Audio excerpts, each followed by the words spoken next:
Honorable Minister for Health, Women and Child Development, Government of Kerala. Madam, we are extremely pleased and honored to have with you. Please join us on stage.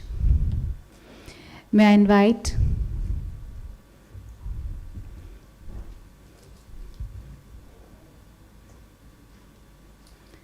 a very warm welcome to her. May I now invite Dr. M.I. Sahadullah, Chair of FICCI KESC and Chairman of MD KIMS Hospital, Thiruvananthapuram, to please join us on stage. A very warm welcome to you as well, sir. And may I invite Dr. Sangeeta Reddy, Chair G20 Empower and Joint Managing Director of the Apollo Hospital Enterprises Limited. Thank you so much for joining us today. An extremely warm welcome to everyone here. Ladies and gentlemen, as you're aware, the theme for the G20 Empower second meeting is Women's Empowerment, a win-win for equity and economy, in line with the theme of India's G20 presidency, One Earth, One Family, and One Future.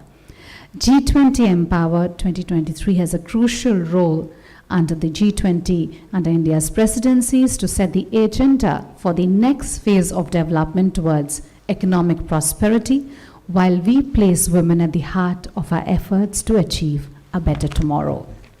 The G20 Empower 2023 is prioritizing women-led development with focus on the following priority areas: women's entrepreneurship, a win-win for equity and economy; creating a partnership for promoting women's leadership at all levels, including grassroots and education; and a game-changing pathway on women's empowerment.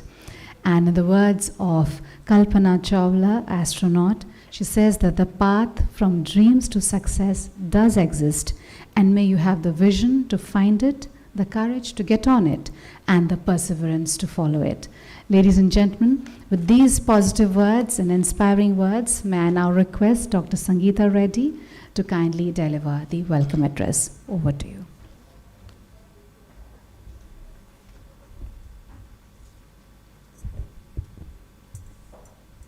Good morning, ladies and gentlemen, and namaste. It's a great, great pleasure to be amongst you today and to welcome you for this, our second G20 Empower meeting. I'm particularly happy to have a woman that all of us have looked up to for a while. She may be younger than many of us, but she stood tall amongst men and women in her ability to not just create a plan, mobilize a team, keep her state safe, and articulate her path towards that. So I'm very happy to welcome Ms. Veena George, Minister for Health and Women and Child Welfare from the Government of Kerala. Please give her a big hand, not just for being here, but for everything that she represents and everything that she's done. Dr. Sahadullah, Chair FICCI of the Kerala State and Chairman and Managing Director of KIMS Hospital, Thiruvananthapuram. It is a pleasure to be with you. We've shared many a panel, many a dais. He is articulate, considerate, has built a tremendous healthcare enterprise, and everyone in the healthcare field greatly respects him. So thank you for being with us, Dr. Sahadullah. When I visited his hospital last time, let me tell you, he was grooming his successor and proudly showed off his right hand, who happens to be a woman. So he truly deserves a place here on for multiple reasons. So extending this warm welcome to all of you, and of course, God's own country. We are here in this beautiful environment. This is our second meeting. I'm going to jump straight in. And in that, I want to first actually welcome so many of you who are so significant to this movement. I have Jayanti Dalmia with us, the immediate past president of FLOW. Thank you, Jayanti. FLOW is, of course, the FICCI Ladies Organization, who has for many years, before women empowerment or equity was a word spoken about everywhere, FLOW stood up, FICCI stood up and said, no, women's voice must be heard, and to bring them together and to empower them further. And they've had quite a journey.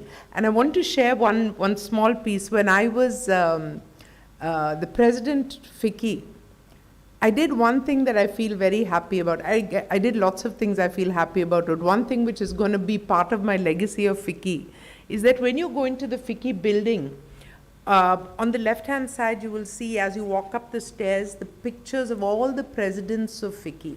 And this is some 60 years of presidency. And so on the right-hand side, which is the powerful side, I got put up just 3 years ago, the pictures of all the presidents of FLO. So when you walk, you see both of them together, and that was quite a moment. But ladies and gentlemen, coming back to our this thing, we have delegates or our chairs and co-chairs from multiple international countries, some who are here with us, and I see Malka from Mexico and others who will be arriving. We have the heads or the representatives of organizations who have taken the lead in women empowerment. Of course, I see HUL, I see IBM, I see many, many others of you here, and I want to thank you for the leadership that you've taken. And this format, so those of you who were in Agra, and of course our knowledge partners, UN Women, Bill and Melinda Gates Foundation, Dalberg, many others who have been helping us put together the entire environment. So those of you who were with us in Agra, you saw, large audiences, lots of songs and dances, a full celebration of India's G20 presidency. In our second meeting, in a beautiful, calm environment, we look for deep conversations, thoughts around our main core theme of how can we share, how do we put more into the agenda, how are we capturing this to ensure that it is a hallmark of our year, but it's leaving a legacy for the many years and the many presidencies which are going to come after us towards this very, very important theme of empowering women. I will not delve too much on the obvious, but I must say that when women participate in the economic process, everyone benefits. And countries who have been able to close the gender gap, whether it's in terms of education, health facilities, job opportunity, equal wages, each of these countries have shown that it benefited them not just in that area, but across the entire spectrum of development. And that is what we're seeking. Corporations who have greater participation of women on their boards have been shown to have higher growth rates, greater customer sensitivity, and ultimately even better bottom lines.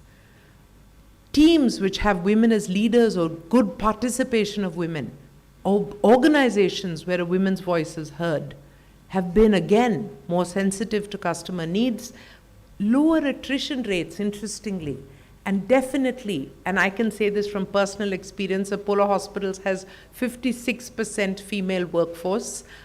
We have equal participation on the board. And our independent directors are not one, but 2 independent directors are women. So we go beyond compliance on the women factor because we don't look at women. We look at the best individual for a job. And that's really what women across the world are seeking, that we are educated enough, empowered enough, respected enough to be given a place at the table that we deserve. And ladies and gentlemen, today we're not talking about the women in this room. The women in this room have already made it. We are here to do something for the women who are not yet in this room, for the women who are not yet on this stage, but who can and who deserve this place. And that's what our G20 Empower initiative is all about. So broadly, over this year, we're focusing on 3 large themes. In a realm of things that we could have done, we identified 3 large themes. First is, of course, education, with a special focus on STEM and science and jobs of the future.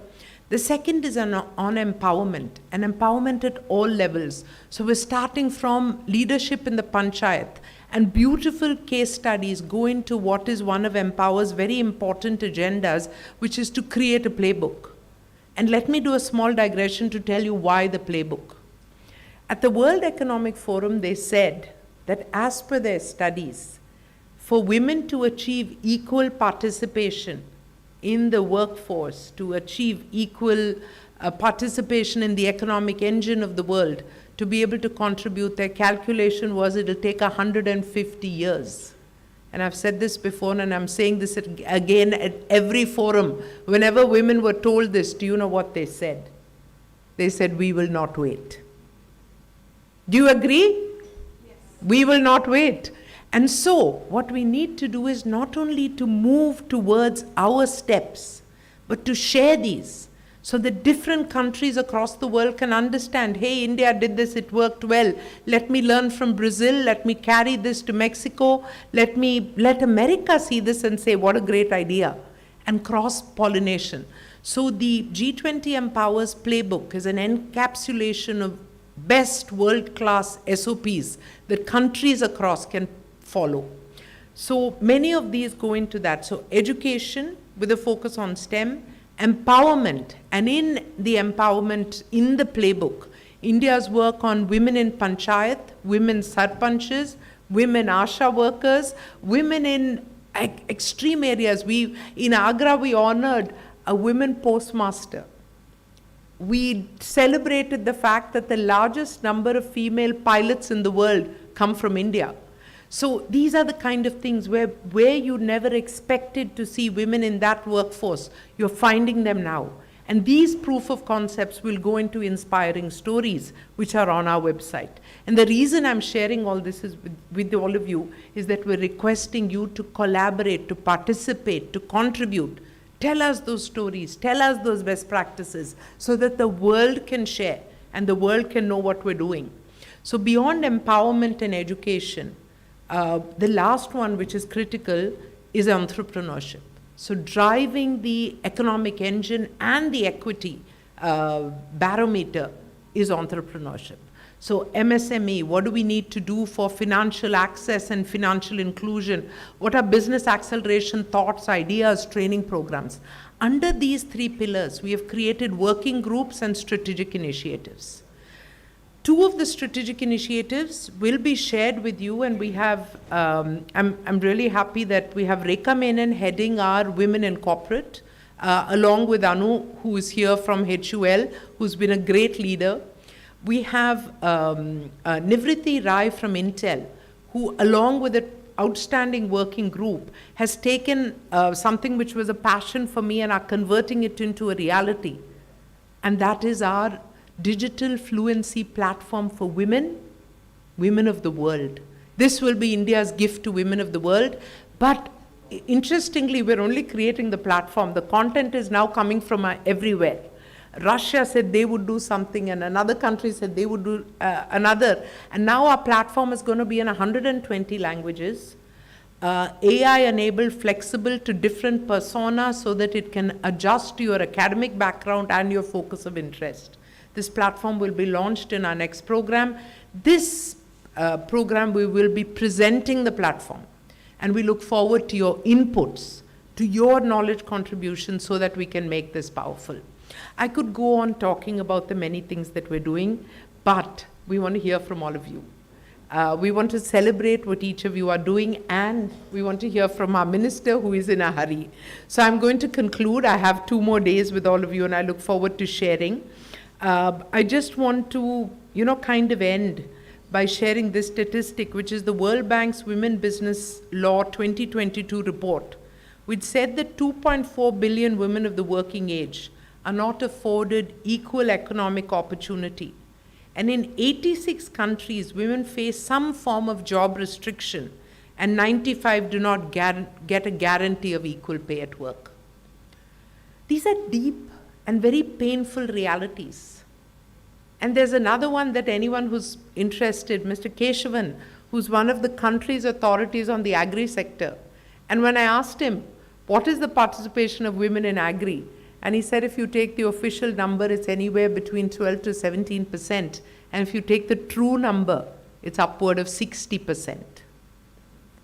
So to see this kind of misrepresentation of the role of women and the contribution of women to society, and the lack of acknowledgement of this important work that they do. So I'm primarily a healthcare person. But when I hear these, we cannot but stand up and say women like us have been blessed by someone, our mother, our father, who pushed us into education, a good mentor at work. Something happened so we could be here. But for many women, that magic has not happened. So some of the work that we do here can create magic for women who are not in the room. And that's why we're here. So please give it your best, give it your utmost, spread the word, and do whatever you can towards the empowerment of women. That's what G20 Empower is about. And I am completely confident that our consistent and our persistent efforts, that we will see great changes in our own lifetime, but we will leave behind a better world for our children, our grandchildren. And this world is not just about economic participation. It is about the fact that when women have it, and it is not about women being better than men either. It is just about the fact that we are a society which has two parts of representation. Much of what happens in the knowledge economy is not dependent on physical strength, which was the heritage we took from the industrial age, which is how men became so superior. But now in this knowledge economy, let us just get smart and real and current. And the current smart thought is that women are equal, and we should make sure that their representation and their acknowledgement is that. So good luck, welcome all of you. Thank you everyone who's done so much work to make this happen. I hope you have a fantastic 3 days, deep, meaningful thought, contributions, and make some lovely connections with each other so that these friendships stay beyond the 3 days and beyond the conference. Once again, a very, very warm welcome to our chief guest, and thank you all very much for being here. Namaste.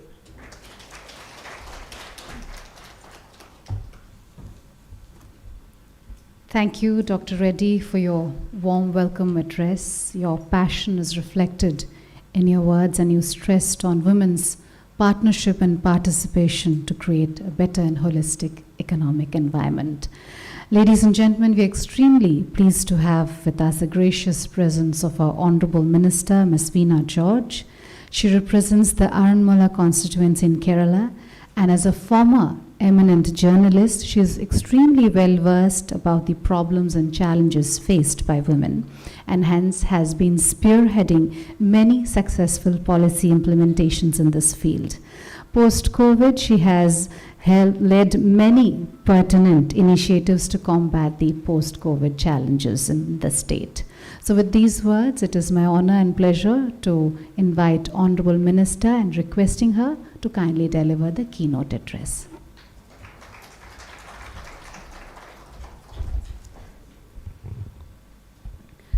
Good morning, everyone. Respected dignitaries on dais, Dr. Sangeeta Reddy, Dr. Sahadullah, dear dignitaries and invited guests. Thank you, Dr. Sangeeta Reddy, for your inspiring and thought-provoking introductory remarks. I take this opportunity to welcome all of you to Kerala, which is also known as God's own country. I feel so happy to see you all here this morning, and also feel so privileged to be with you, to be a part of this meeting. United Nations has set to 2030 as the target year to achieve the Sustainable Development Goals. UN has indeed identified 17 interlinked, interconnected aims to be achieved by 2030, which will definitely empower the entire mankind, will ensure our health, physical and mental well-being, and also the healthy being of the nature. The G20 Alliance for the Empowerment and Progression of Women's Economic Representation is rather the need of the hour. This was launched 4 years ago during the Japan summit, and this alliance will also help UN's 2030 Agenda for Sustainable Development. When I talk about Kerala, the state's progress is based on empowering its society, which means empowering women in Kerala. From the Renaissance movement to today, women in Kerala have taken steps to come to the forefront of the society. We have very eminent women leaders, starting from Dakshayani Velayudan to the late Srimati K.R. Gauriamma, the women leaders from Kerala who had played a pivotal role in shaping India's political destiny. In the history of present Kerala, 19th century has a special importance. The social and political changes happened in the late 19th and the early 20th century shaped the present Kerala society. The social and religious reform movements emerged among various caste groups during the last decades of the 19th century, and the changes initiated by them in terms of property rights, kingship patterns, marriage, inheritance, the challenges they raised against the caste hierarchies, growing importance of modern education, social assertions of different community groups and interests, new forms of life, business and agricultural practices, and the setting up of an administrative setup mediated by colonial rule were the major indicators of change during the first decades of the 20th century. Reshaping of role of women in Kerala society happened over a period of time. From the first government in Kerala, which came into power in 1957, the developmental approaches, the policies of the governments, like the Universal Education Bill of the first government, all these things, it helped in the developmental process, took women to the forefront. Education and equality in walks of life, social justice, which were initiated, are still continuing, making it a model in the world which is out about. The Kudumbashree program, one of the most important programs of the state, which was started back in 1998, it has grown to be one of the biggest networks of women in the country. And this was indeed formed with the aim of devolution of power to the Panchayati Raj institutions and the People campaign. It has been instrumental in empowering women in Kerala. We have thriving entrepreneurs in the country as a result of Kudumbashree. Kudumbashree Community Network was extended to cover the entire state in 3 phases in the initial years from 2000 to 2002. The gender budget is an important feature of the planning of the state, and raising the proportion of schemes that come within the gender budget to about 20% of the planned budget is a remarkable feature of the general budget in Kerala. The share of the gender budget increased from 11.5% in 2017-18 to 20.9% in 2022-23. The state will encourage efforts to build capacity in gender-sensitive evaluation techniques. Our endeavor is to continue efforts to address issues of wages, safety, occupational health, and insurance for women belonging to occupational groups such as domestic workers, fish workers, migrant workers, etc. Specific efforts will be taken for empowering women belonging to the marginalized sections of the society. We, as a state, has developed support policies and schemes to ensure safer public spaces, improve and enhance public transport facilities, ensure safer workplaces, and strengthen the mechanisms for combating violence against women. It's obvious that we live in a world which is designed by the world of men. Our traveling terrains, our workplaces, our city layouts, and almost everything about the premises of our life had been predominantly sketched and composed by men. This precisely becomes the reason for governments, local bodies, and communities to intervene into the affairs and governance of the society in making our living places more women-friendly. Again, it's clear that chronicles of the past had always been biased in confining the narratives to the labors and achievements of men. It has consciously kept the struggles involved in the selfless works of women in oblivion. history and women perspectives had gone scanty or ignored. At least, thanks to the modern perspectives, it's a bit of relief that history is now defined as subjective expressions of the chronicler. The reporting of the events had always been benchmarked by the word of gentlemen, where a woman was never expected to be present.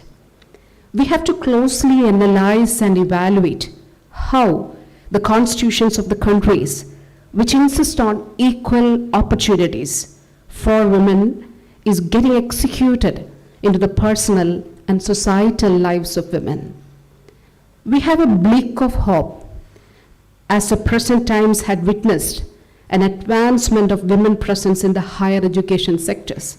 For instance, in Kerala, we have the experience that more than 60% of the total persons, the students, they are in the higher education sector, they are girls. In medical education, if once the medical education field were predominantly controlled by boys, the demography of the recent times shows that girls had become a majority in the field of medical studies. We now have to build more hostels and facilities for girl students. All the same, sadly there prevail an inconsistency in the number of women joining the labor sector and women becoming entrepreneurs. As Dr. Sangeeta Reddy has rightly said, she said that as women, we are more sensitive to the issues, more sensitive to new ideas, more sensitive to the changes around us. But the fact is that there prevails an inconsistency. This means that the ratio of the women presence in the labor force or the workforce does not match with that of the ratio of women presence in the academic sectors. This is because the gender equality assured through the governing documents of the nations are failing to get implemented practically in the labor sector. The need of financial empowerment and thereby financial independence for women is the need of the time. For that, obviously, education plays a role, but conscious efforts are to be made in addressing the imbalances in the working sectors. In addressing this gap, promulgations and programs of general awareness should be carried out. Skilling and cross-skilling programs should be organized widely for the empowerment of women. I wish and I hope that this meeting will definitely come out with clear guidance and strong recommendations, not only to our nations, but also to the entire world. Let us all work together to make this world a better place, rather the best place for a woman or a girl child to live. Thank you very much. Thank you.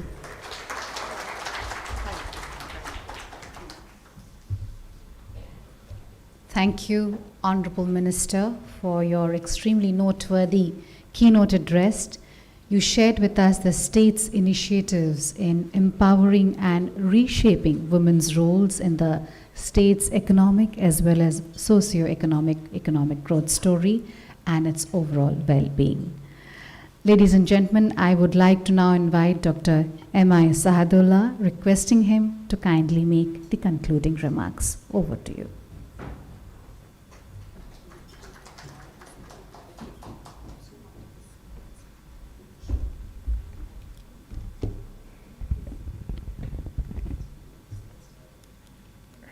Good morning, namaste to all of you.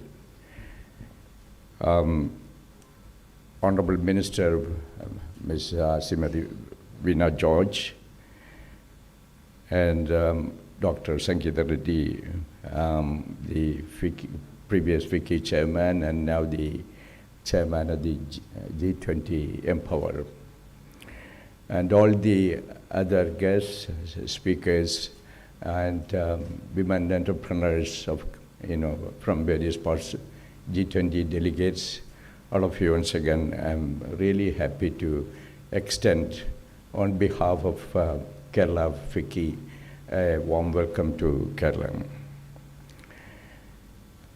I noticed that all the seats are taken here And so that if it was a men empowerment meeting, probably there will be so many seats vacant. And also, the meeting started ahead of time. You know, I came early today just to make sure that I won't be late for a women empowerment meeting. And it started about 3 minutes earlier. So that shows the efficiency of the women, and the women empowerment has already started. I thank Dr. Sangeeta Reddy, second time on G20 we are meeting in Trivandrum. And again selecting Kerala as a place for women empowerment. I myself, run an institution in Trivandrum where about 3,000 people are, working. And more than 60% are, it's a healthcare institution. Naturally, there will be more women, as our Honorable Minister was alluding. And we have more than 60% women working there. But it is not only in the nursing or in other technology areas, but also in leadership positions. So I'm very glad to, in fact, I told some of them, to come and attend this meeting. It will be very encouraging. I think the minister told about what Kerala is and what Kerala is doing on. If you look at the last World Economic Forum, has rated India or lower down in the women empowerment and gender equality and gender equity, etc. And I don't know how far it is correct. We are way down to about 140 in our rating. But I certainly feel that we are determined to catch up. And India taking the leadership this year of G20, and especially women empowerment being a topic which we are already dealing with, and now talking more about it, and actually getting more focused on in all the areas. This is going to make a revolutionary change in our country.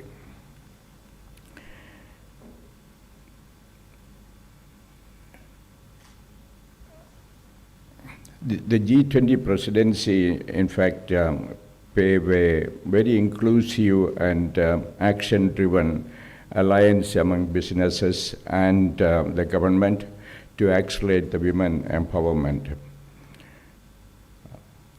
Empowering women through education, finance, and jobs, and all have been mentioned here.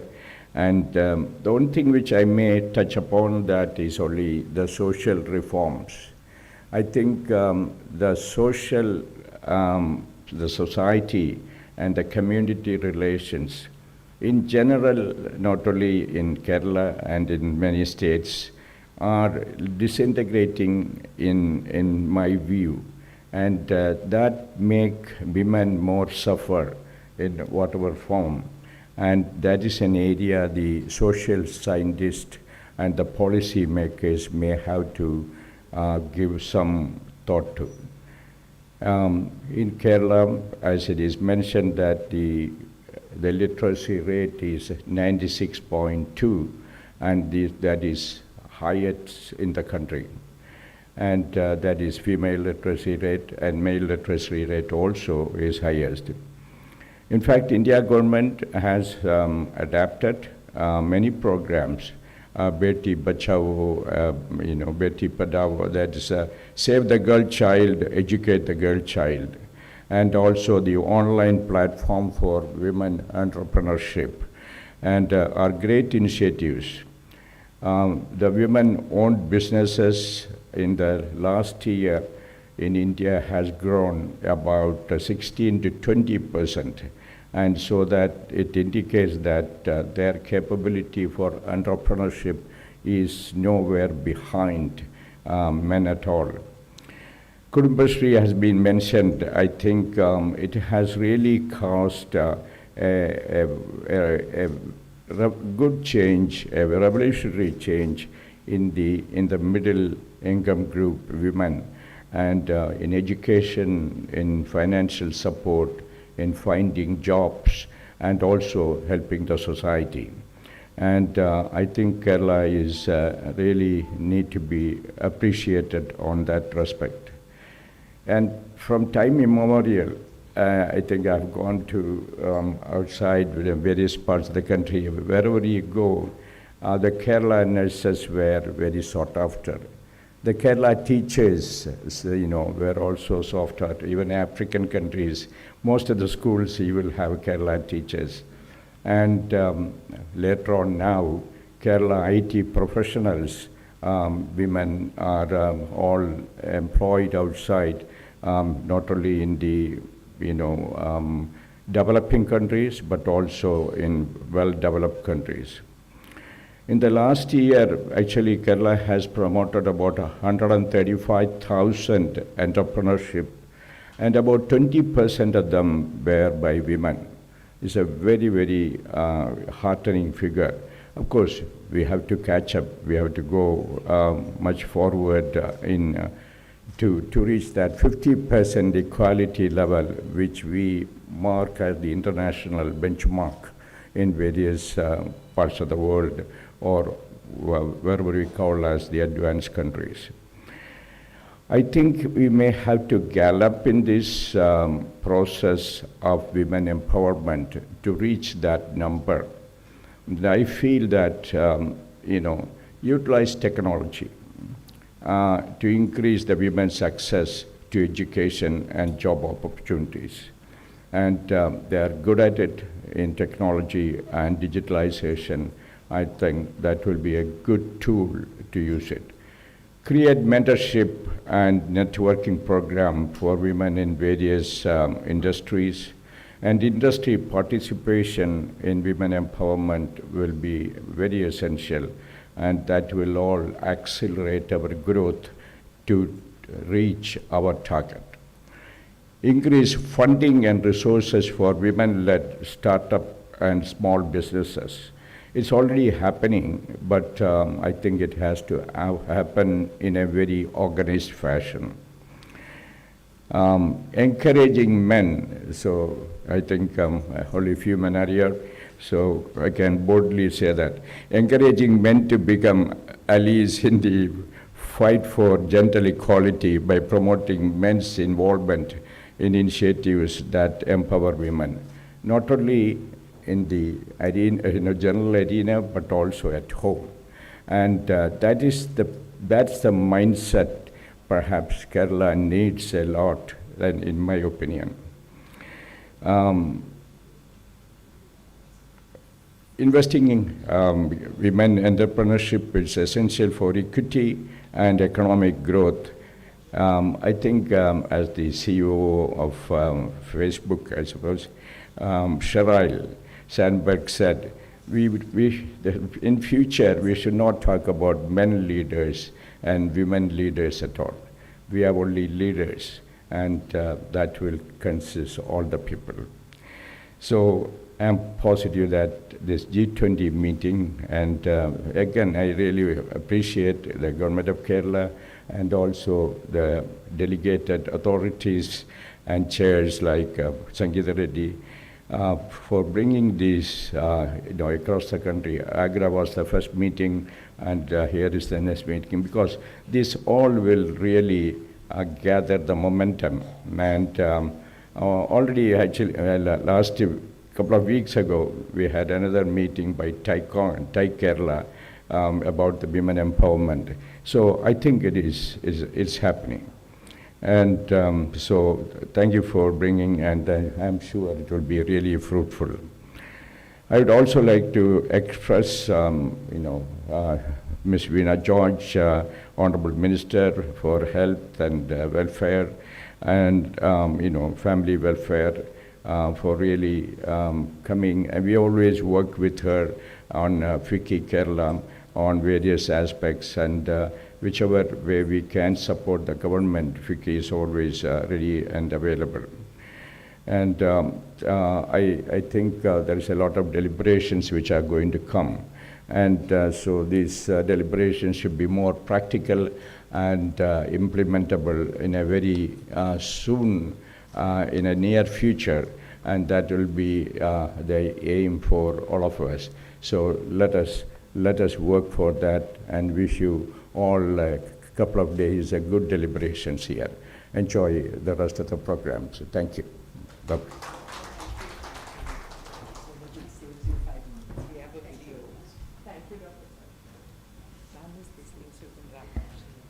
Thank you, Dr. M.I. Sahadullah, for your concluding remarks. Thank you, Honorable Minister, for being here with us today.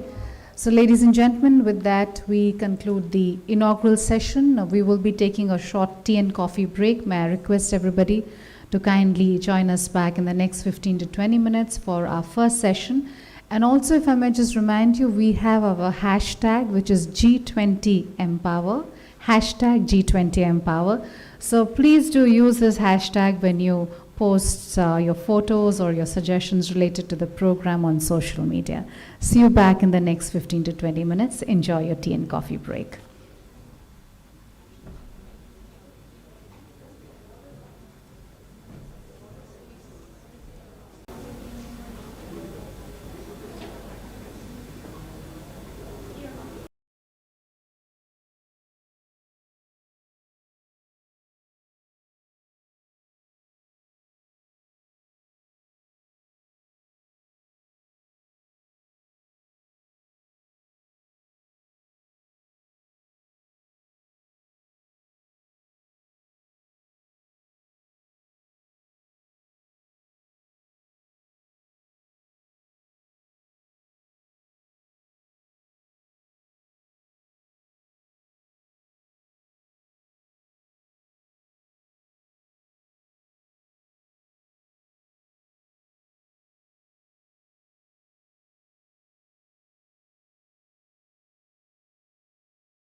Empower second meeting is Women's Empowerment, a win-win for equity and economy, in line with the theme of India's G20 presidency, One Earth, One Family, One Future.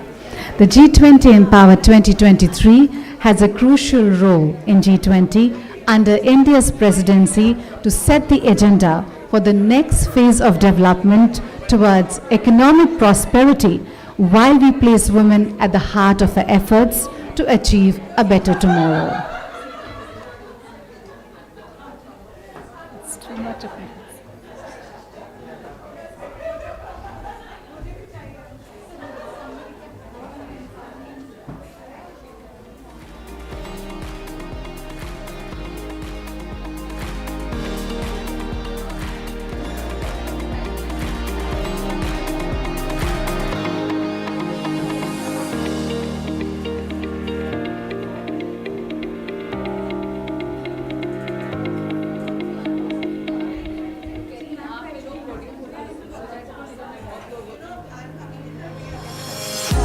I am getting a program.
Can we please clear the stage for 1 minute?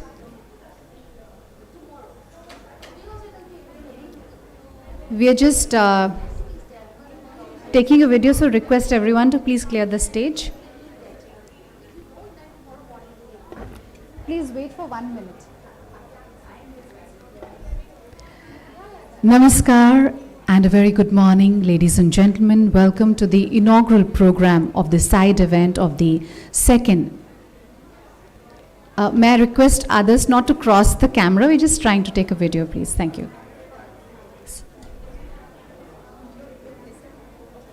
Namaskar, a very good morning, ladies and gentlemen. A very warm welcome to the side event of the second G20 Empower meeting at God's own country, Thiruvananthapuram, Kerala. Ladies and gentlemen, I'd like to take this opportunity to extend a very warm welcome to all present here. As you're aware, the theme for the G20 second meeting is Women's Empowerment, a win-win for equity and economy, in line with the theme of India's G20 presidency, One Earth, One Family, One Future. The G20 2023 has a very crucial role under India's presidency to set the agenda for the next phase of development towards economic prosperity, while we place women at the heart of our efforts to achieve a better tomorrow. The G20 2023 is prioritizing women-led development with a focus on the following priority areas: women's entrepreneurship, a win-win for equity and economy; creating a partnership for promoting women's leadership at all levels, including grassroots and education, a game-changing pathway to women's empowerment. And in the words of Kalpana Chawla, astronaut, the path from dreams to reality does exist, and may you have the vision to find it and the courage to get on with it and the perseverance to follow it. With these words, we will now commence the formal proceedings of the inaugural session.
they want the backdrop, we'll use the same place. No, I wanted to try, we can see Mr. Secretary and everything. No, we'll happily do that. I'm very glad of it.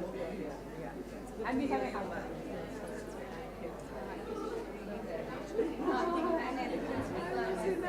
Hurry, she needs to leave, but actually doing a lot of work. So I would be happy if all of you go onto the website, give us your recommendations. And when we launch the mentor website, so one is the digital fluency. The second one that we're going to do is something called a mentor website. This is something I've been doing for the last 3 years under the greater. Madam Reddy, we can have it, But right? we're bringing it forward now because very often women, some need money, some need technology, some need this thing, but mostly they need someone to say you can do it, go. They need a So no, we will get the mentees. We will push from this side. You need a mentee. So first we want to sign up about 4,000 mentors, and then start putting the mentees, and your mentors will have different skill sets. And even if you don't have the skill set, create a knowledge bank. No, so I got ISB, Amity University, Symbiosis, all of them, put their MBA students to do specific help. Say somebody is doing 40 lakhs, but they think they can do more. That's a marketing idea. You may not have the latest marketing techniques, but you can connect them and say, don't worry, you'll find the knowledge somewhere. But be confident that you can do it.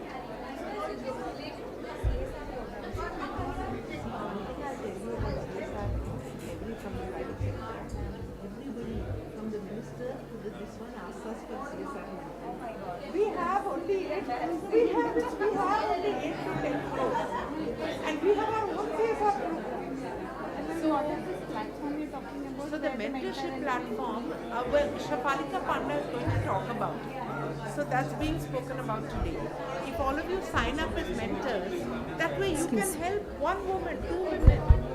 Just by saying.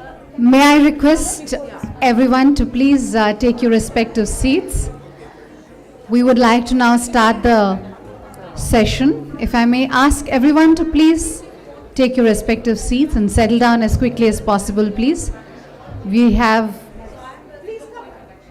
the whole day. We can take lots of pictures. I know photographs are very important for me too. So if we can settle down, and during the breaks we can always take photographs.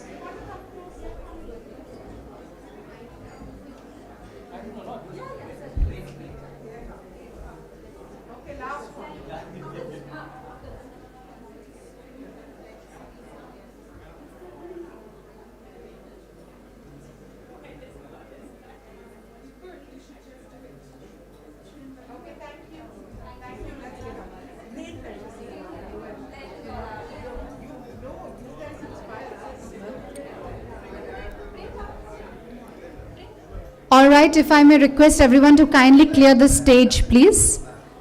We will start the session, and requesting everyone to please settle down, take your respective seats.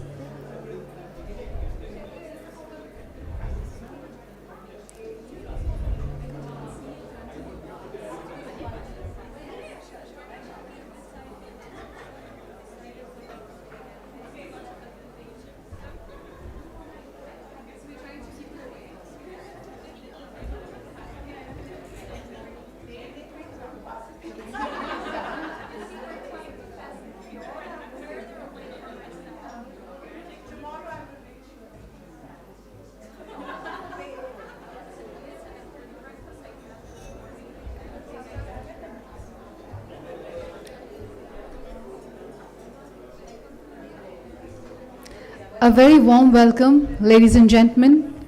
May I have your kind attention, please? Shall we start our first session of today? As you're aware that this is on the theme of enabling school to work transition and career development opportunities. As you are aware that these are also interrelated concepts, being skilled and then finding successful employability is an important factor for the market. The two key factors in this regard are whether the individual has the skills demanded by the labor market and whether the individual can access the employment opportunities that use make use of the skills. Ladies and gentlemen, this session is going to focus on forming partnerships of public-private entities across the G20 countries for the development of vocational training programs for enhancing job market skills and employability of adolescent girls and women.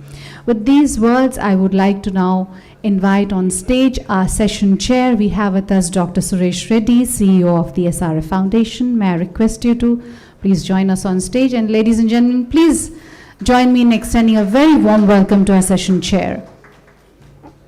May I also invite on stage our eminent speakers for this session, Professor Rajita Kulkarni, President of the Sri Sri University, Mohammad Asif, Executive Director of Plan India,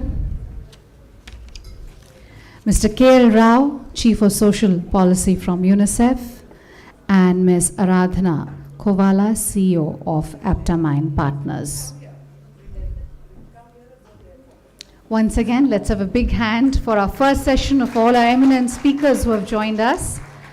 Before we commence the session, I'd like to briefly introduce our session chair.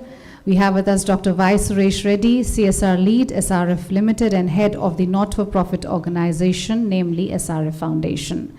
Dr. Reddy is a specialist in school education, vocational skills, and a very practical CSR leader.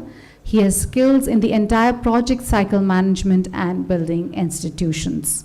He has also authored a couple of books entitled Cooperatives and Rural Development and Child Labor in India, and also has many research papers to his credit.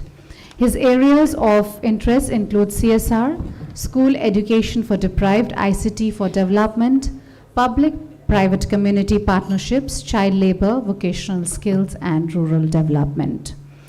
As the head of the SRF Foundation, he has built a team of 170 professionals and 8 CSR champions supported by 145 CSR council members, and has collaborated with various state government, education departments, and like-minded corporate and civil society agencies. With his impeccable contribution, SRF Foundation stands today as one of the most respectable development agencies in the country, with his contributions in areas of school education and vocational skills, and impacting the lives of close to 1,77,000 students and more than 15,000 youth spread across the 12 states in the country. So with these words, I will now hand it over to our chair, requesting him to kindly make his opening remarks and chair this session. Over to you. Thank you, ma'am. Good afternoon, friends. And it is an opportunity for us to deliberate upon this theme, the school to work transition, the career opportunities. This is the theme we are going to be discussed along with the speaker sitting here. When you talk about this theme, if you see, India is being a most populous country with 1.4 billion people. When you come to the education sector, around 300 million students, starting from class 1 to PhD level, they are part of our education system. Out of this 300 million, 41 million covered in the higher education sector, those who are doing the undergraduate, postgraduate, and research. The majority of the students are at the school level. It is either primary, middle, or secondary, higher secondary level. This is one side of the picture. At the same time, the industry level, when you talk about the work, when you talk about the entrepreneurship, we have 2.1 million enterprises, which are large. And almost all 63 million small and medium enterprises. Around 84,000 startup companies. This is the other side of the coin. So between these two, the education, the number of people, and the industry, startup, the entities are there. If we have to ensure the transition of the students, those who finish the education at various levels, not necessarily every student who joins class 1 goes up to the PhD level. So at different levels of education, the people pass out, they enter into the job market. Sometimes even some they drop out into the job market as well. So in this context,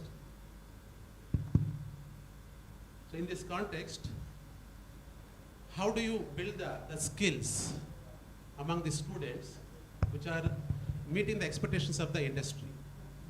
Either it may be the hard skills, which are specific to domain knowledge, and the soft skills, which vary from the industry to industry. Either it is the mining industry or manufacturing industry or IT industry or travel tourism industry, or it is the finance industry or BFSI industry or fintech industry. When you talk about the soft skills, it varies from industry to industry depending upon what the job demands. From that point of view, how our education system, schools and colleges are equipped to promote the academics along with that the skills, the hands-on experience, both hard and soft skills, to meet the industry expectations. At the same time, you also can see that a lot of society is so dynamic. Day by day, is it transforming, it's changing much more faster than the other things in the society. Example, we are talking about the 5G, we are talking about the electrical vehicles, we are talking about the green energy, we are talking about the industrial 4.0 revolution, we are talking about the civil aviation, the transformations happening there, the global travel and tourism. These are the things that are happening at one side. At the same time, the society, we talk about the school to work transition, we have various kinds of segment of the people. Those who belongs to we talk about the women empowerment. So 50% of our students, the girls, the young ladies, so they are the very powerful segment we can talk about. And in India also, we have lot of sections of the people, those who are the socially, economically marginalized. When we talk about the equity in development, we have to look at it, the gender perspective, the social perspective, how we can create the opportunities for these people in a way that they can able to access to the employment opportunities. At the same time, they also equipped with the required skills and competencies. Apart from this, to make this happen, it is not the job of one agency, one entity, one government. We required a lot of collaborations, the public-private community partnerships, global partnerships. So how we together, how we make a fist, which is much more stronger than the single finger. So like that, we together can make a difference.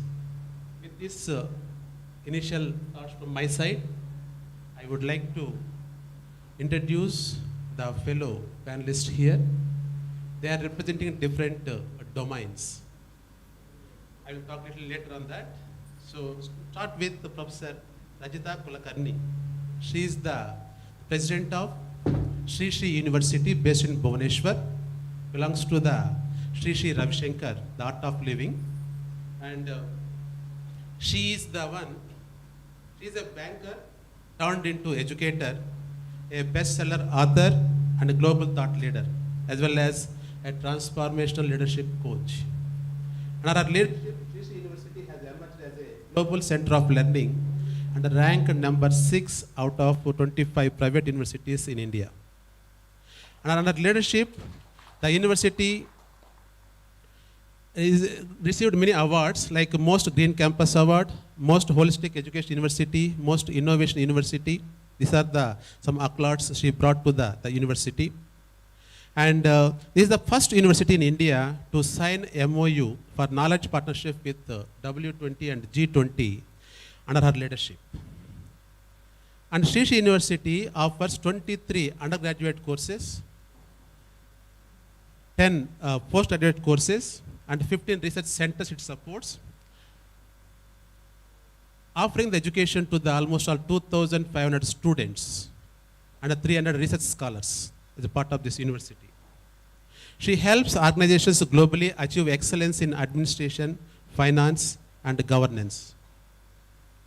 Her expertise lies in leading the large multicultural, multi-country, diverse teams to unleash their full potential and she is a certified leadership coach and has trained CEOs, current and ex-heads of the government, parliamentarians, and others. So with this brief, we welcome the Professor Rajita Kulkarni to this panel discussion. Next, Mr. Mohammad Asif. He is the Executive Director of the Plan India.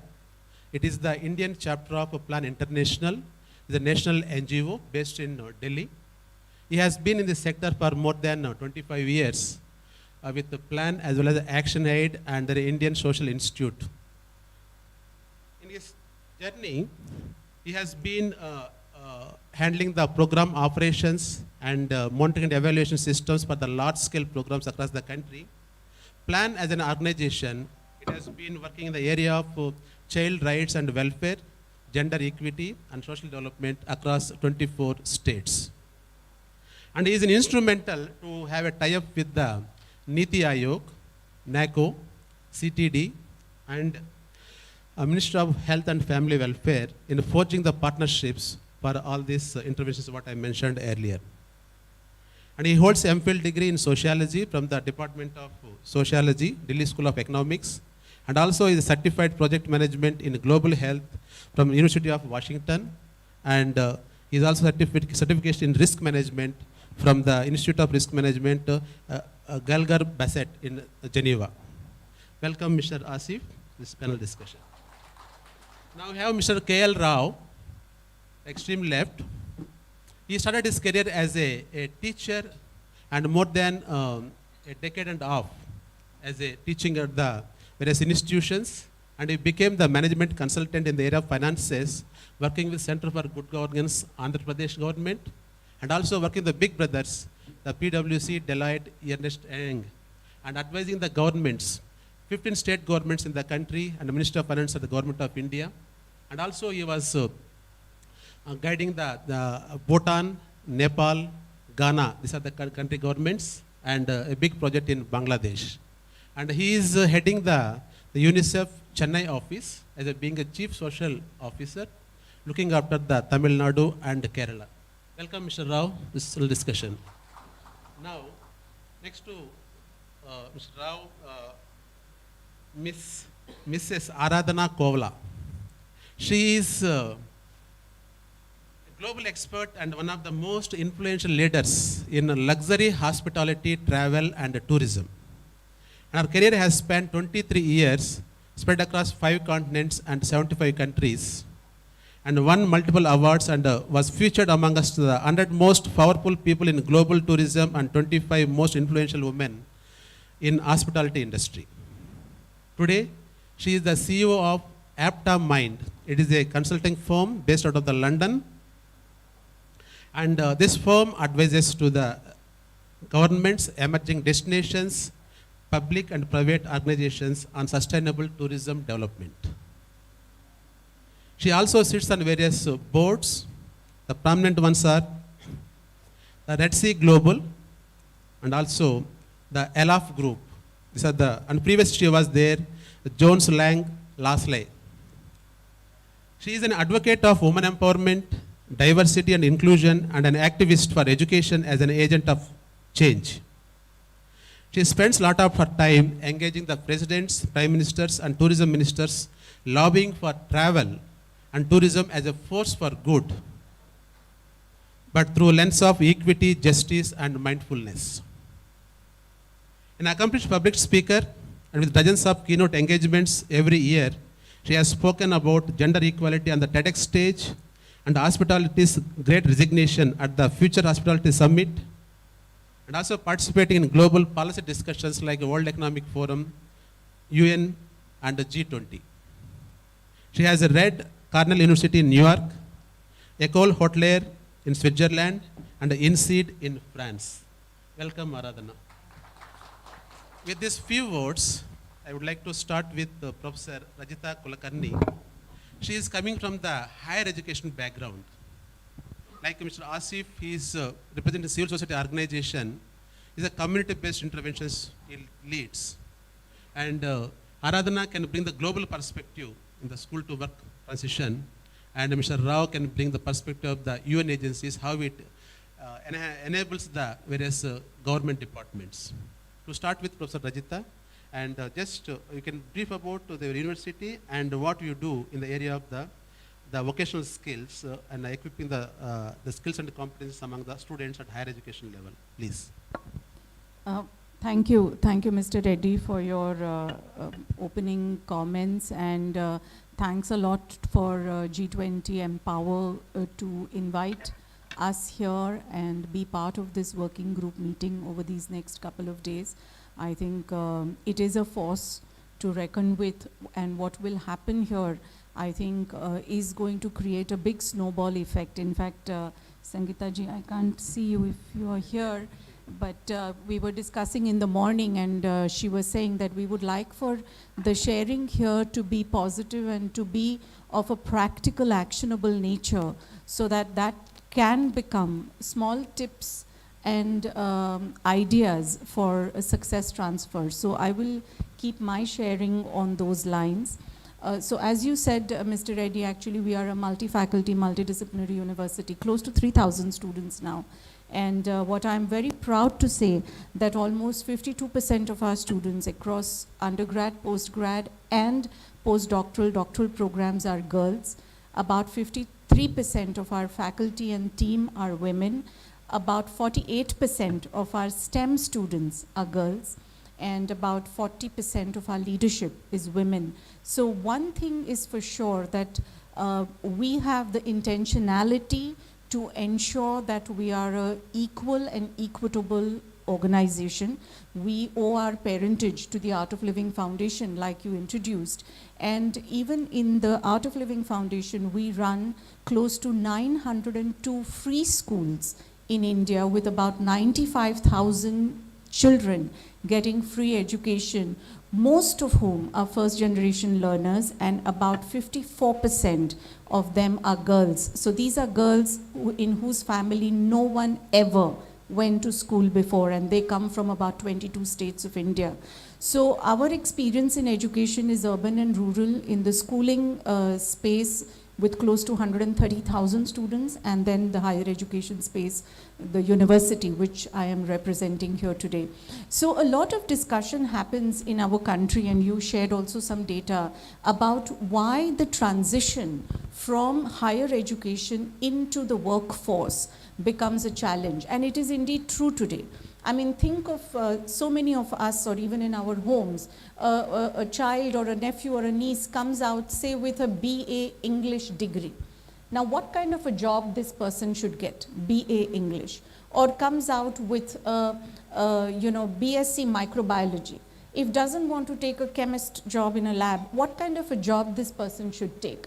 So today, there is a definite need for us to look at what is the input we are giving in our universities, which creates an output which is perfectly matching the needs of the industry.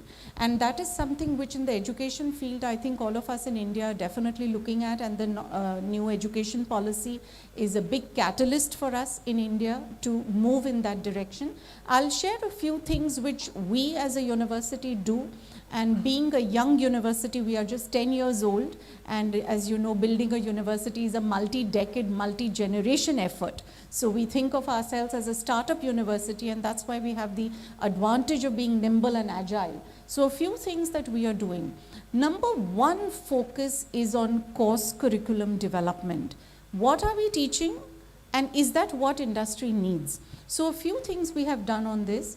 Number one, we have done a couple of partnerships with the industry. Like we have a partnership with IBM Innovation Center, and with them we have co-created, we are co-delivering, and these students will even get employment in IBM, programs on artificial intelligence and machine learning.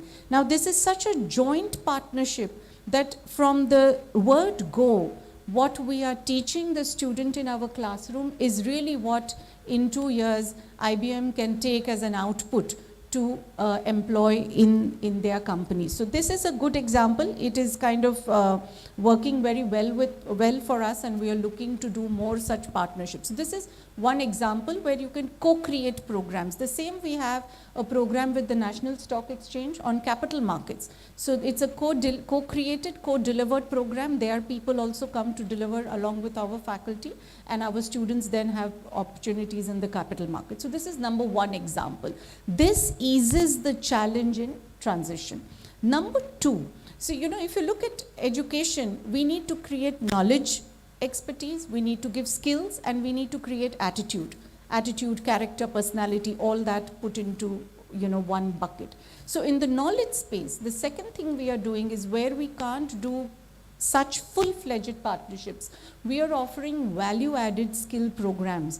We have programs from Microsoft, from Adobe, from Amazon, from Cisco on networking, which are available to our whole campus. So students who are even learning a BA in English can take a networking program. Today we are in the gig economy, so there is so much possibility of doing freelancing that all these become additional skills. So this is another thing which definitely higher education institutions can do, is do partnerships with industry to offer modular skill-based programs. We are doing that.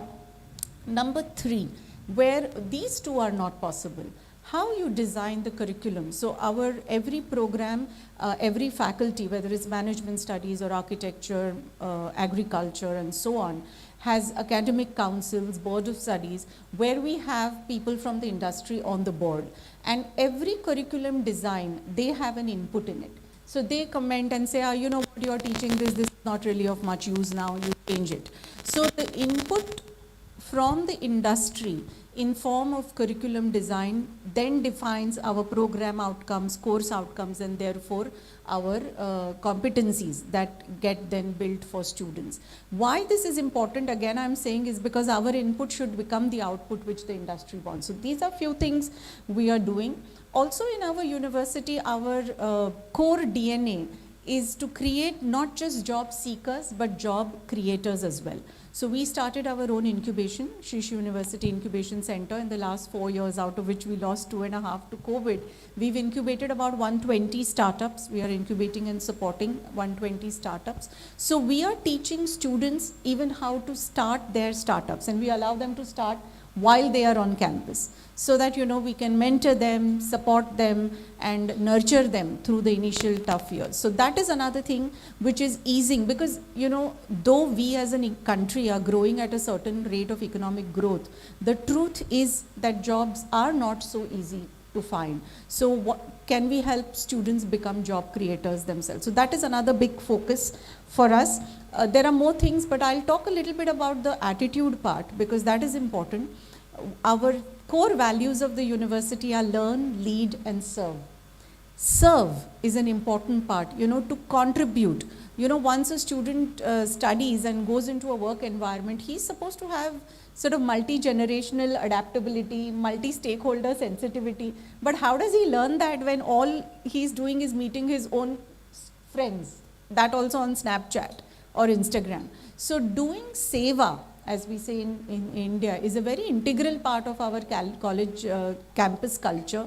We have adopted about 70 villages in our neighborhood, and students go every weekend to do something or the other, cleaning, teaching basic hygiene. We have various activities. What I have seen that does is that it helps solidify character, and it helps these kids realize that we are in a much better space, because I think that is a big challenge today in the younger generation.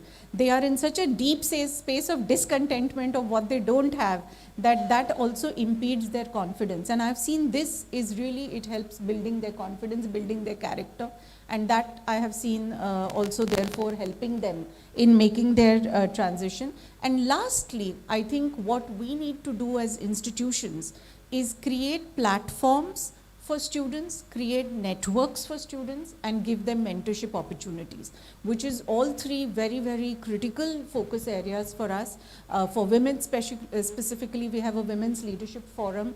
In fact, we have a partnership with Vicky Flow, with CII Women's Network. So what can we do to build and pull the whole power of the institution to create such platforms and opportunities for students? That has been always our focus area, and I'm very proud to say that we have almost 98% placement every year, even in the COVID years. It is not easy, I can guarantee that to you. And these 2% are really tough cookies also to place sometimes. But that is the effort and creating startups. So that I will pause here and then come back with more inputs. Thank you. Thank you, Professor Rajkumar. It is nice to hear that, being in a young university and you have the openness, and creating the industry collaboration, not just for the starting of the courses and engaging the industry players and the boards, curriculum boards, and promoting community outreach as towards the service and build the attitude kind of thing. And so you are the one of the institutes, going to model to the others to follow. And now I can move to the Mr. Asif, and he brings the different perspective, and working with the communities and as being a civil society organization, and working with the bottom of the pyramid. And when we're talking about the socially, economically marginalized sections and gender equity we're talking about, he can throw more light on that. Mr. Asif. Thank you. I'm really honored and thrilled to be part of this this very important conversation enabled by the G20 Empower process, and I take this opportunity to thank the organizers, Vicky, Dr. Sangeeta Reddy ji, and a whole lot of people who would have worked tirelessly to see that India's G20 presidentship continues to have a very strong spotlight on gender equality, women's rights, women's empowerment, development, which is so important in today's world and times. So thank you for giving me this opportunity. Coming to the subject of our conversation today, let me give a little brief about the organization that I represent, Plan India. So in Plan India, we have an ambition that over the next 5 years, we will work with 20 million women and girls from underprivileged, vulnerable sections of our society to see that they are able to learn, lead, decide, and thrive. And exactly the same sentiment came in the inaugural session when the G20 Empower conversations were posited around these same ambitions, that how do we help girls and young women to achieve their full potential in our society and in the world. And I am so happy that as part of that conversation, while we are talking about women's empowerment, the focus of our conversation is on school to work transition. At Plan India, as part of our Learn, Lead, Decide, Thrive ambition for 20 million women, we are very keen that all this happens through women's economic empowerment, and that actually requires that a girl gets early and on time in school, completes her schooling, and moves into the space of work. So we have a couple of initiatives which are oriented around that. So while we have our regular education work that we do with the government schools across the country, more than 5,000 schools and Anganwadis that we are working especially for preschool as well as primary and secondary middle school completion. So that process is happening. But the most important thing is that there are many girls and young women who do drop out of school. So we have an initiative called Shikshantar, which tries to identify those women who have not been able to complete their education, the class 10th, class 12th, see how they can be supported through Balika Shivir programs to complete their education. And look at education not just an end in itself, but also a means to an end, moving education further into the sphere of work, and therefore connecting this with career counseling and eventually with a program which we called Saksham, which is about imparting girls and young women with skills they need to succeed in life. So this continuum of Shikshantar, Paramarsh and Saksham is what we believe is going to create a holistic and a complete transition from school to work. And that's what we have been doing, and very happy to and privileged to share that we have supported over the last decade more than 10 million girls through this whole process of completing their education, and most of these girls are from the underprivileged and vulnerable sections of our society. One of the very important things, because I don't want to repeat what Professor Rajita already mentioned, one of the critical things in this whole conversation is that while supporting girls to complete their education and understand career options for themselves and eventually move into the space of work is very important, and there's a lot of civil society, government efforts that are happening in that space. One very critical thing that we have learned is that how do we make the workplace more gender inclusive? How do we make the workplace where women want to go there, work, spend time on their economic empowerment? They are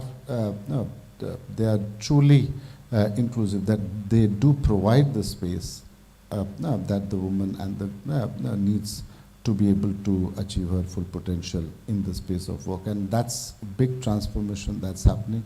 I think many of us are well aware that that the government is doing its bit, but as civil society organizations, we're also working together with employers of where women are going for work to see how the spaces where women are working are inclusive, gender inclusive, transformative, so that people and women, when they reach that space, they continue to be there and not drop out from the work. Because we also know that in many areas, while women have entered the workplace, but for various reasons they have dropped out. So that's a very important part of the school to work transition that I would like to highlight. Another very important thing is to also tackle many of the more foundational challenges that girls and women face.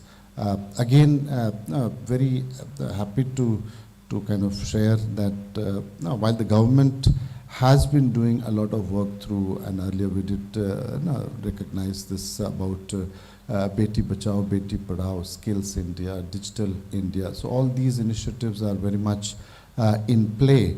But how do we get the last girl, the last woman to benefit from these initiatives? And that's an area where we in the civil society are trying to see that the messages, the social entitlements, the safety nets that are available for women and girls are known to girls, and they are able to access and enjoy it. So that's another very important part of the larger ecosystem that needs to be put into place, so that girls and young women and the larger question of women's workforce participation in our country and globally increase.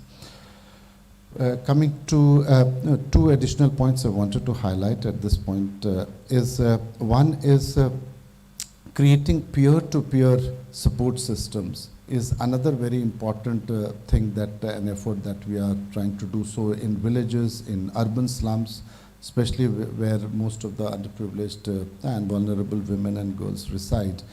We are trying to see how we can create peer support groups, not just looking at the issue of work, but also on other aspects, menstrual hygiene, menstrual equity. We have at Plan taken on a very ambitious initiative as through participation of various other key actors in that space to create a global menstrual equity accelerator where we can support millions, and our ambition is that worldwide we should have 500 million women over the next couple of years be supported to walk out of period poverty and enter menstrual equity.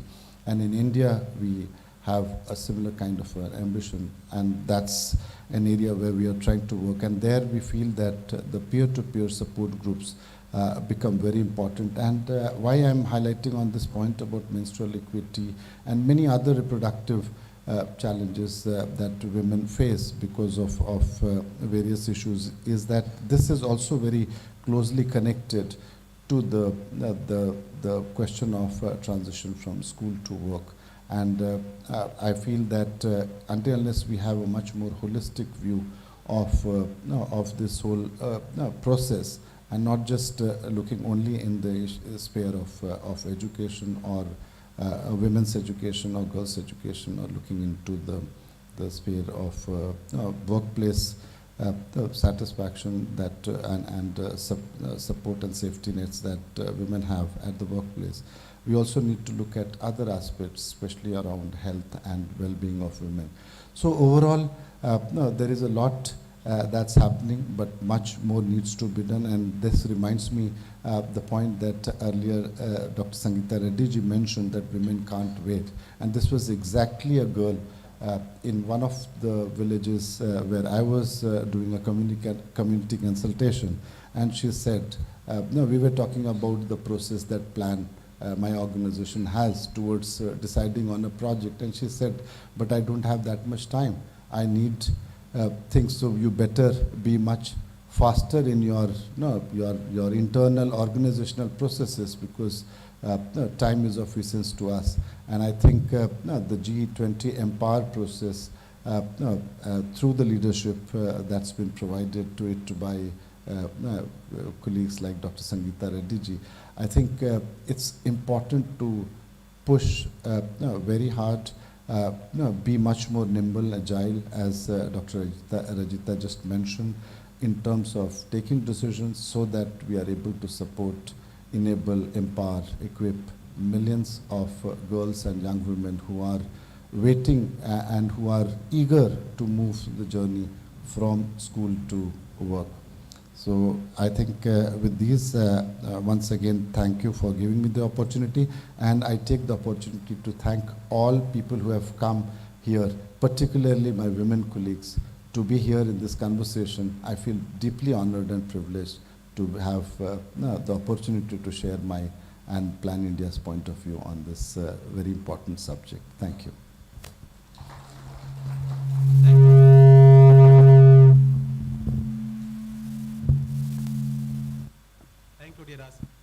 Thank you, dear Asif. As he said that, just it is working with the bottom of the pyramid, how to bring them to the middle of the pyramid, or top of the pyramid, and addressing the holistically, just not the education, not the just transition from the education to the workspace, but also the support mechanism, holistically how can address the issue. And the Plan India is being a civil society organization. It also representing there are 3.3 million CSOs, are not-profit organizations, or NGOs are there in the country. And these are engaged with the women empowerment, or the girl empowerment, or education, or health, different aspects of the human life. At the same time, this is also an industry which provides the work opportunities as well, as a service provider, as well as creating the work opportunities. And you are the role model to other CSOs, so Asif, Plan India. Thank you. And now I request Mr. Rao, and he has been representing the UN agencies, and how the UN agency is looking at it as the school to work transition, and how they're enabling the various industries and government departments towards this direction. Mr. Rao. Thank you very much. Really thankful to the G20 organizers for giving UN this opportunity to present what is very dear and close to one of the most clearly laid out body of the UN organization, that is UNICEF. Most of you might be aware about UNICEF, the kind of work it does with children. Just for record's sake, let me expand UNICEF. It's no longer United Nations International Emergency Children Fund. It's just United Nations Children's Fund. Because it was set up in a situation where, immediately after World War as a fund. So UNICEF has a very clear mandate in terms of protection of the rights of the children. In fact, the Convention of the Rights of the Children is the most ratified, act across the globe. We are working in around 190 countries. The focus is on protection of child rights. When we talk about protection of child rights, it means basically starts with survival, then protection, development, and participation. These are the four pillars on which the entire child rights are protected. So when we talk about transition from school to work, what we call S to W, it's very important to remember that poverty is intergenerational. Similarly, if you look at the well-being of the child, the very survival of the child, it's a kind of life cycle challenge. In some of the most developed states in India, we find that more than 50% of the women are in 50% of the women, in the reproductive age group are in. Now combine that with possibility of child marriage, and child marriages are combined with the poverty. COVID has shown that child marriages are wrong because of poverty. So if you combine these three things, on the one side anemia, the other side child marriage and poverty, what we are looking at is a situation where the intergenerational poverty is going to go on. Therefore, UNICEF as an organization is very much in tune with the various aspects related to the life cycle. One, in terms of starting with the nutritional aspect, which need to be taken care at the school. When we talk about school to work transition, what we are essentially looking at is how do we ensure the adolescents, essentially the adolescents constitute around 1/6 of the world population. So how do you ensure that adolescents are prepared well to move away from school and start working? What are the kinds of skills that they need to be imparted with?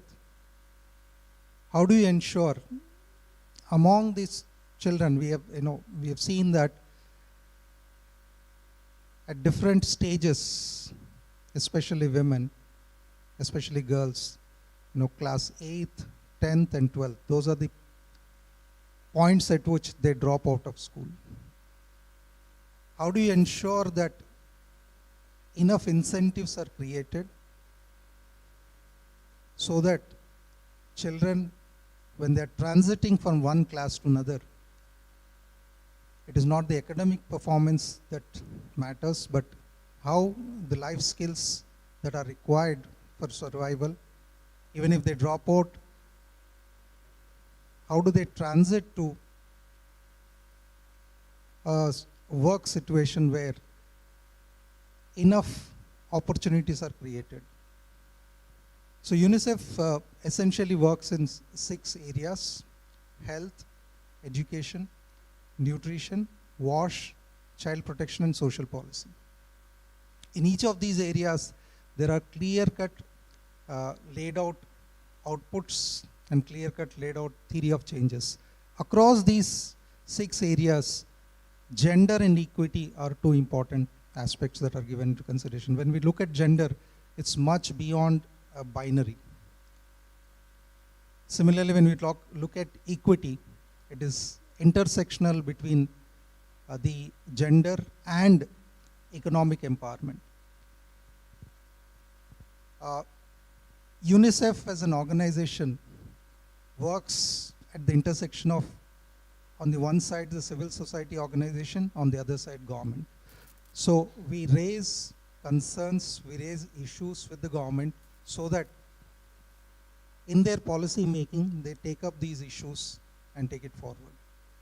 I'll be discussing in the next session in terms of some of the challenges and how certain platforms are created by UNICEF in order to match the demand and supply side of the labor market. With this, once again, I thank the organizers for this opportunity. Thank you very much. Thank you, Mr. Rao, especially talking about looking at the children, their survival, protection, development, participation, and integrated approach. And talking about the students about the class 8th to class 12th. This is the more critical age, the time period in their education transition. So that you're addressing the issues kind of thing. Now request to Aradhana, she can bring the global perspective in especially in travel, tourism, hospitality industry.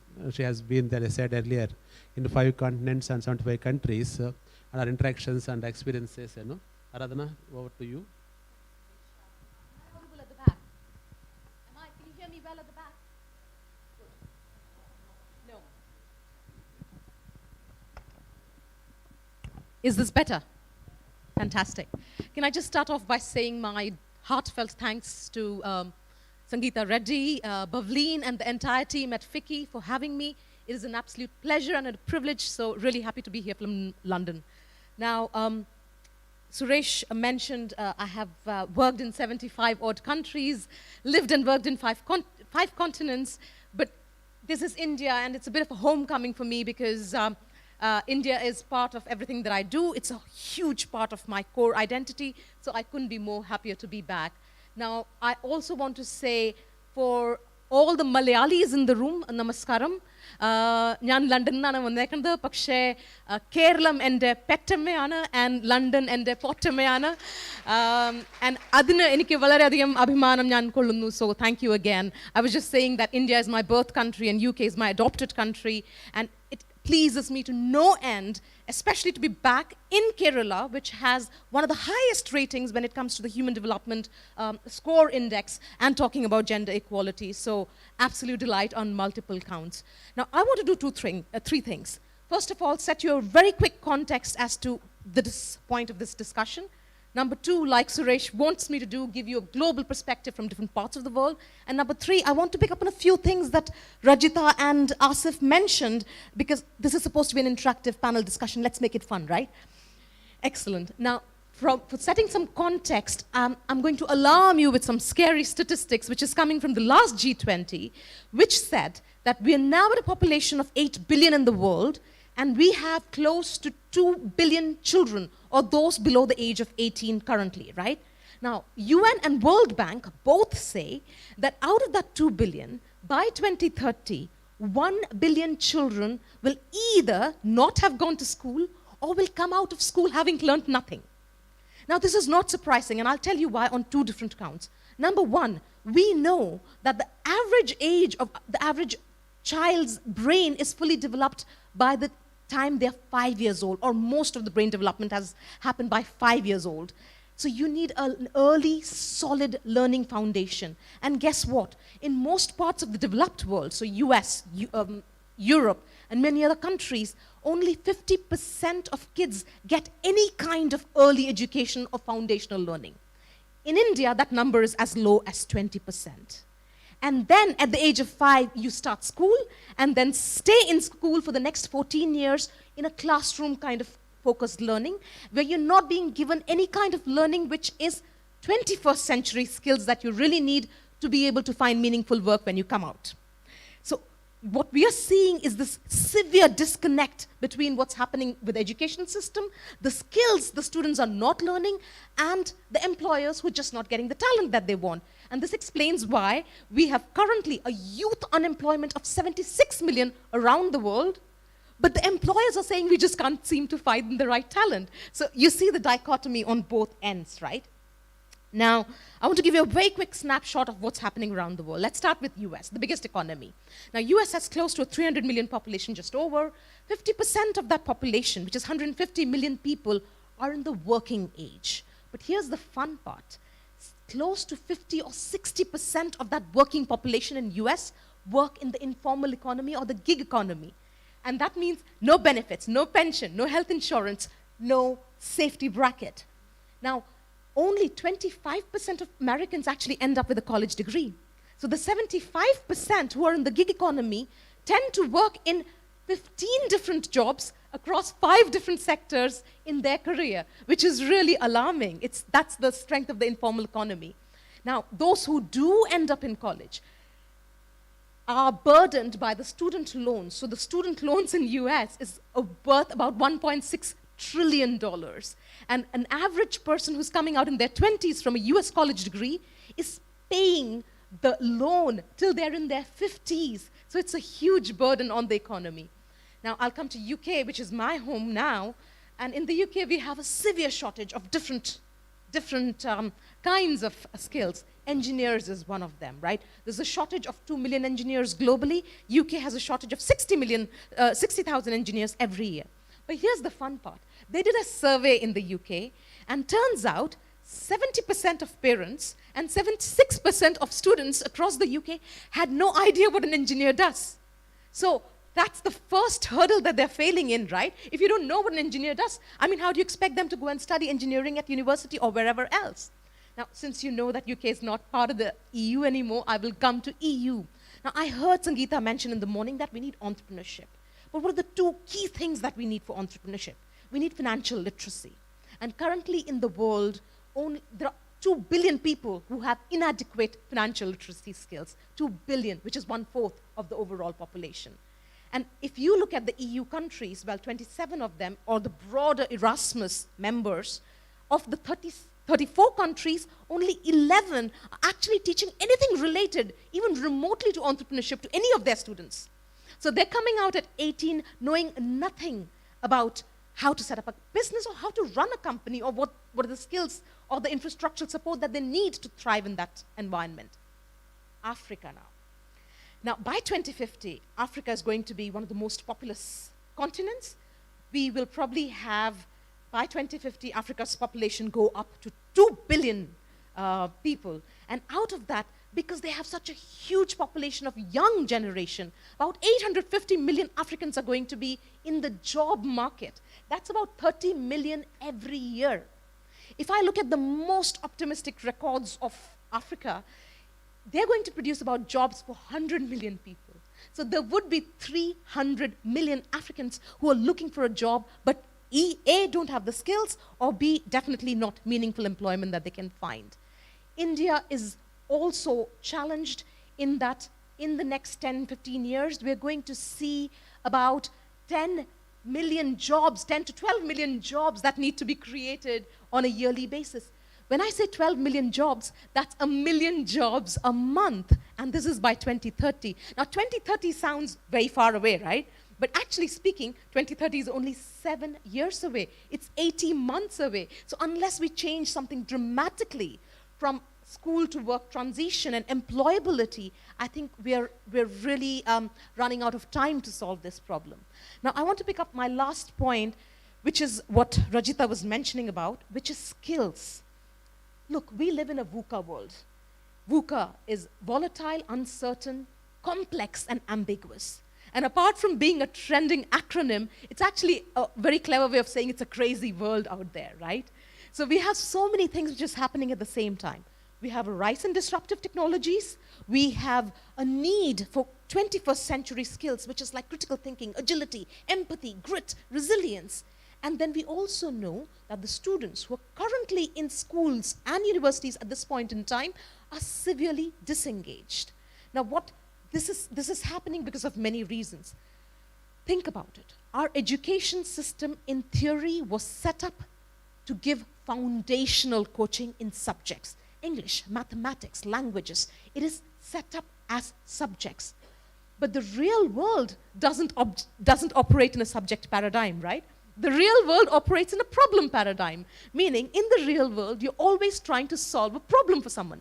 You're trying to solve the climate change problem, the overpopulation problem, the obesity problem, the sustainability problem, or what shoes do I wear problem. But you're always trying to solve a problem when you're at work.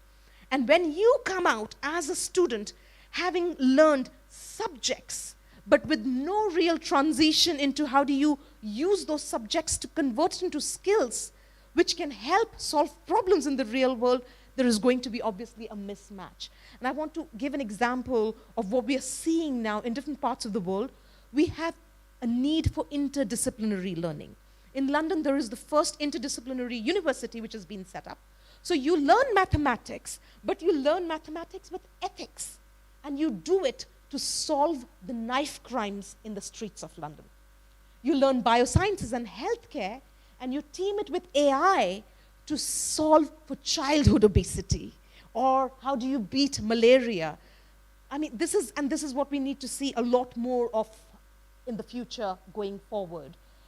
I guess I just want to say that we can sit here talking to no end about the number of problems that we have to face, but the way I look at it is I think this is a once-in-a-lifetime opportunity to really rip out the old curriculum, rethink education, and really empower our youth, which is the next generation who are going to take us forward into being ready with the 21st century skills that they really, really need. Thank you.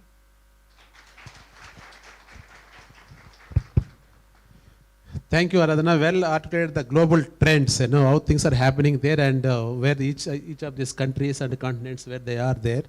And you talk about the national education policy in India, it talks about, as you said rightly, so a multidisciplinary approach for the students when they're progressing the education from different levels of education.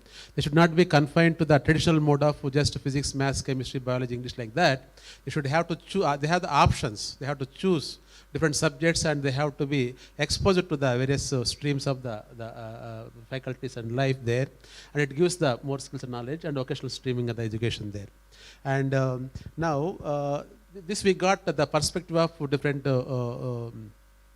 aspects. Now I request each one of the panelists can spare 2 to 3 minutes and talk about what are the challenges they have been facing to ensure that the school or college to work transition or entrepreneurship transition, what are the challenges they are facing and what are the opportunities they can see, and how we can forge the partnerships much more in a bigger way, coming down next to 5 years time and 10 years time kind of thing. So what are your thoughts? I start with Professor Rajita.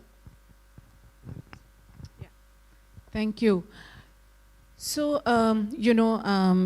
the challenges are many. And if you look at rural, urban, the challenges are different. Some of the challenges Dr. Rao was mentioning, they really talk to the bottom of the pyramid challenges that we have. For the sake of brevity, I will stick to urban student challenges. I see, and again, I will classify them as internal to ourselves challenges and external to the environment challenges. What happens is if you look at challenges as a broad thing, they become overwhelming and you feel that, oh my God, how will I get out of this drowning ocean of challenges? And that's why I think it's important for us to see what is in our control and what is outside our control. So let's see what is in our control. And what I see when I see thousands of students every day, 2 challenges. Number 1, I call it the mindset challenge. And number 2 is the state of mind challenge. So let me talk about the mindset challenge. We are also talking about this topic in the context of G20 Empower and about equity, especially and equality from a gender point of view. We should not forget we are here in India where we have Durga, Lakshmi, Saraswati, the 3 main portfolios of governance, which is defense, finance, and education, are with women. It is ruled by Bhuvaneshwari, which is the goddess of the universe, is ruling over the entire government, so to say. So I find that the mindset that you keep seeking empowerment is a challenge. We are empowered. As women, we are empowered. We don't have to seek it. We don't have to ask for it. We just have to recognize that we have it. And I see that today, because of the barrage of social media, girls especially, the youth of our world, Aradhana gave so much statistics. This 2 billion of our world is continuously caught in this space of, am I good enough? Can I do enough? am I the, it is a continuous state of self-doubt in that sense and self-discontentment. So that is what I can call a mindset challenge. You can do 1,000 things to fix institutions, but if this becomes a problem, then that I see is a challenge in not just in India, around the world. So that's the mindset challenge. And I want to use this platform to say to all the women who are here, of course, as somebody said before, we are the luckier ones. We are sitting here. So obviously we did something right. We climbed over some mountains, broke some barriers. I saw there are colleagues from the armed forces here. We did something right. And I think that's why we have the responsibility to create that space of confidence in the younger girls that you don't have to seek empowerment, you are empowered. So mindset challenge is number one.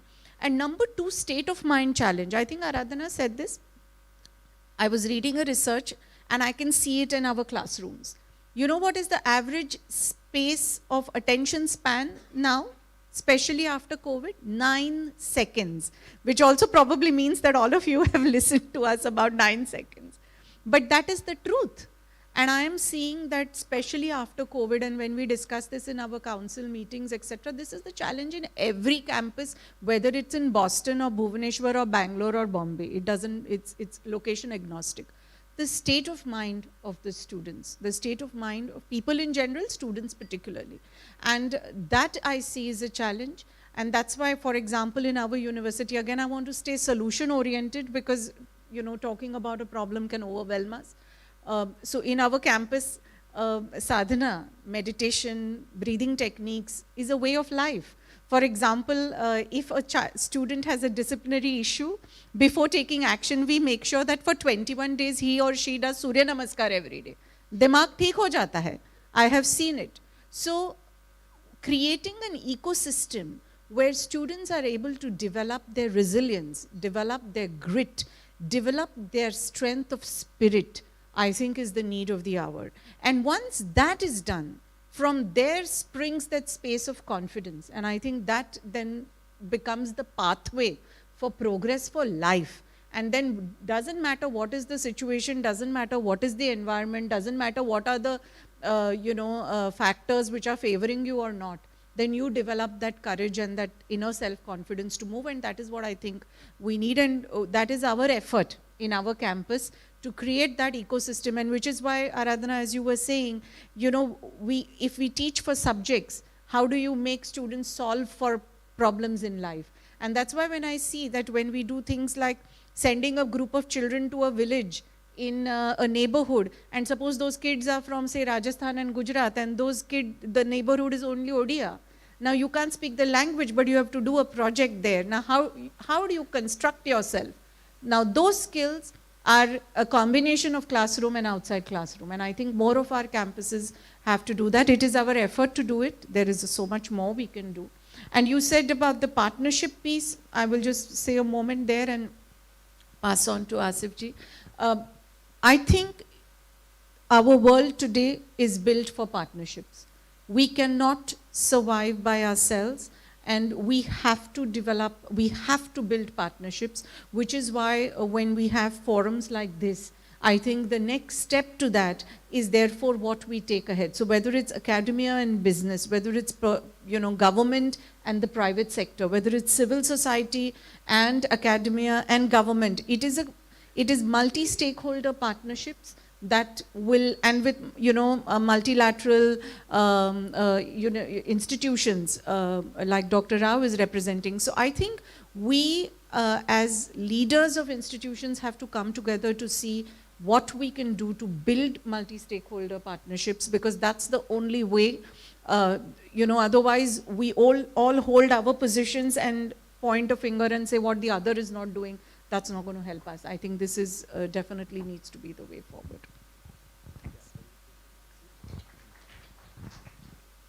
Thank you. So for me, there are three challenges. There are quite a few challenges, as Professor Rajita mentioned, but three key challenges.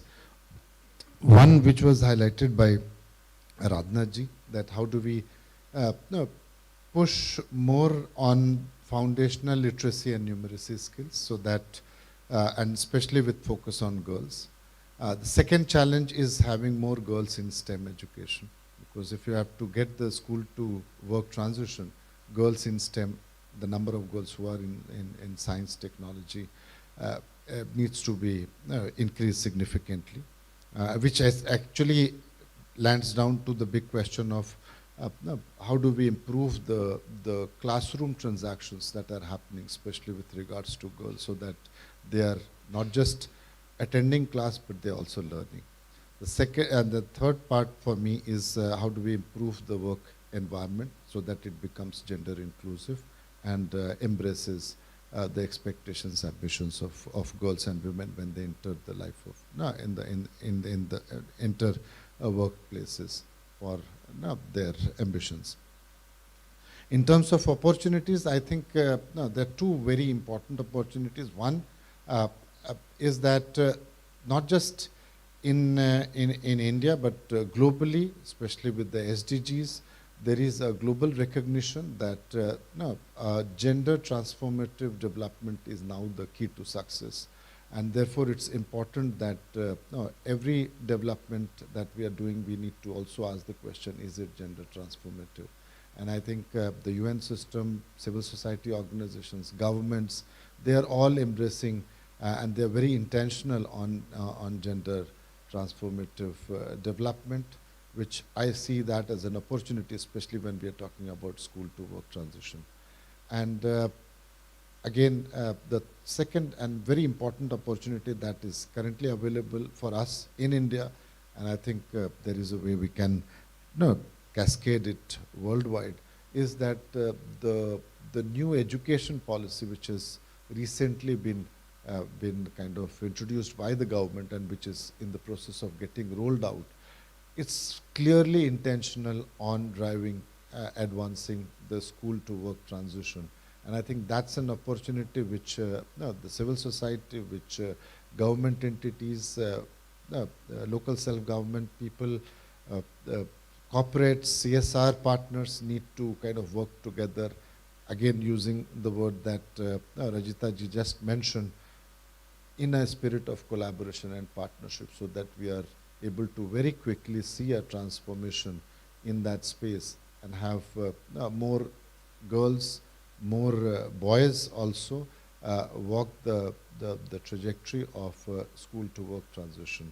So I think these are some of the challenges and opportunities from my lens. Thank you.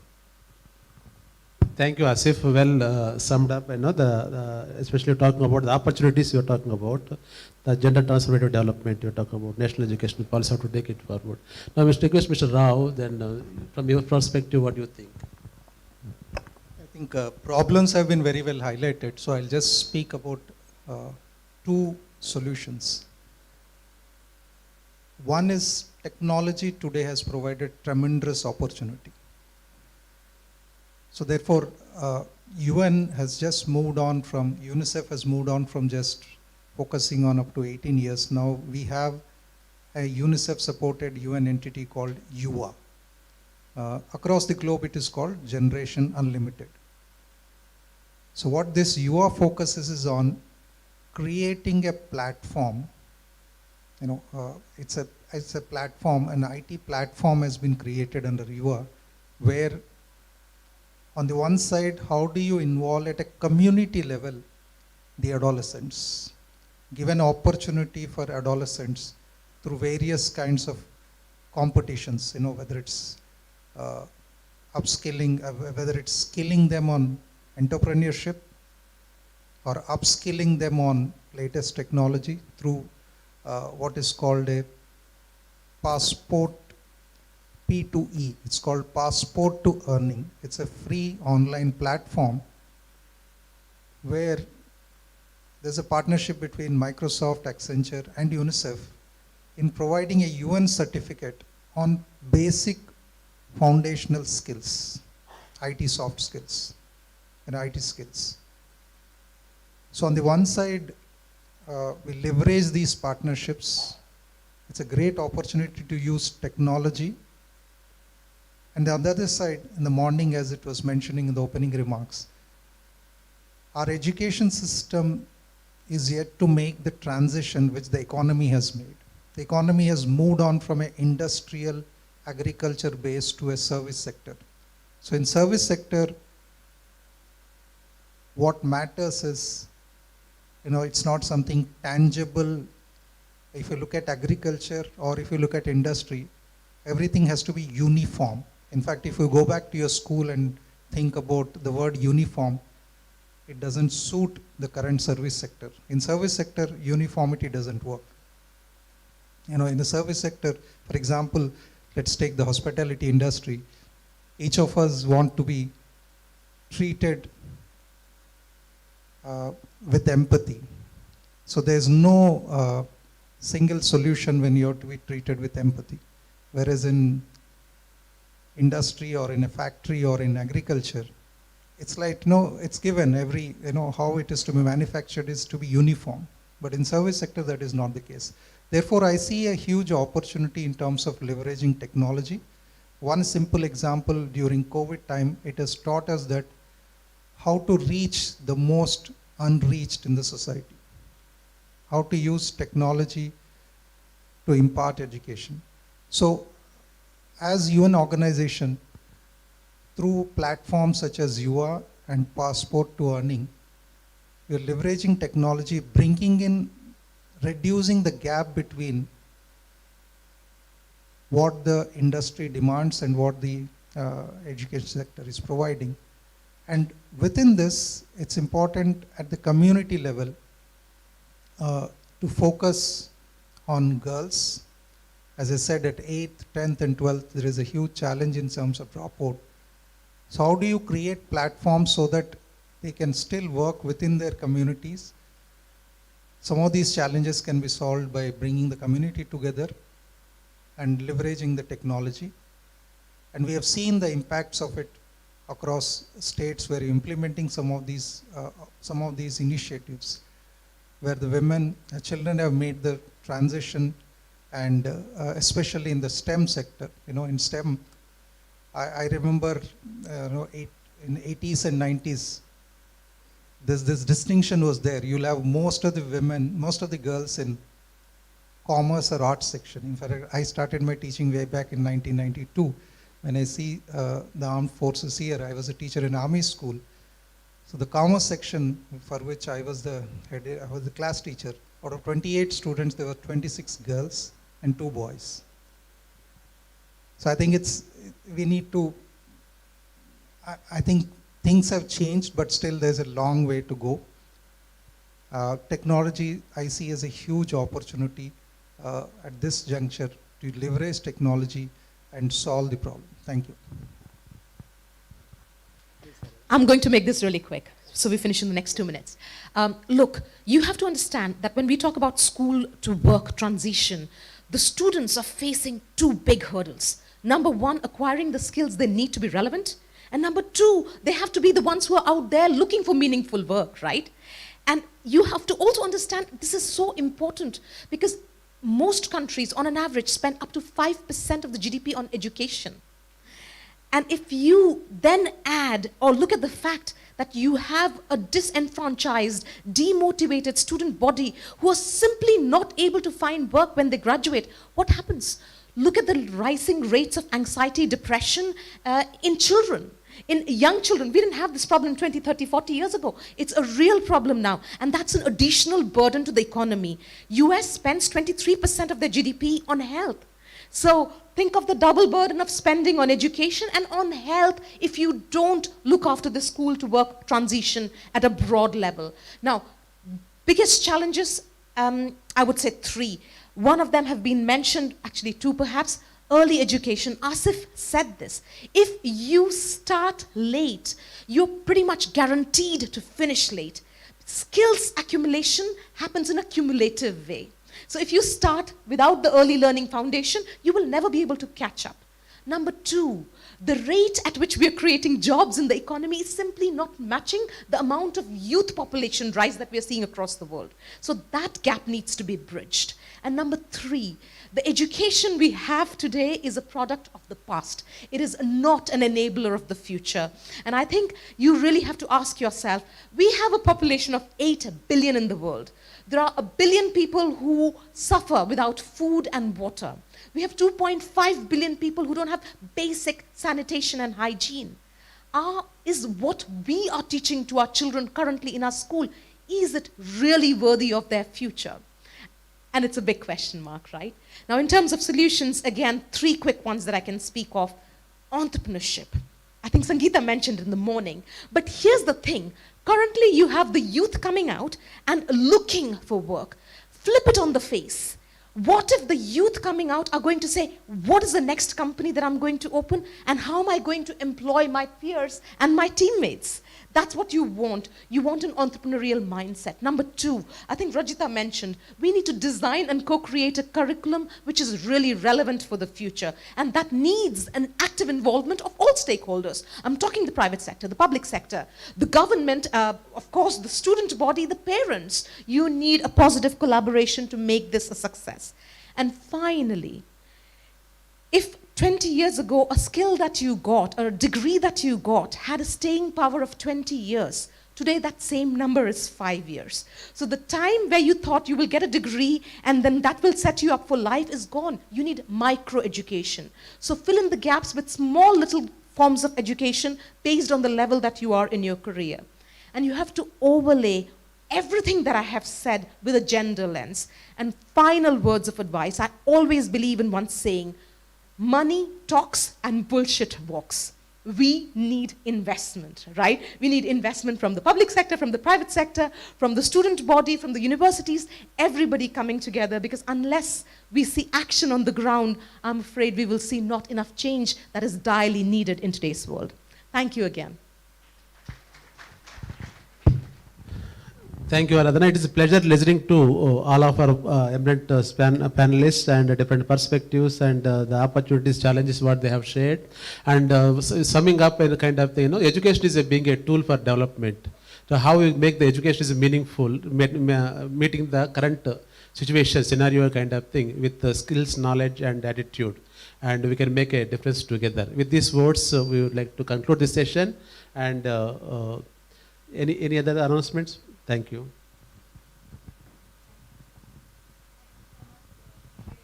Can we have the volume on the mic, please?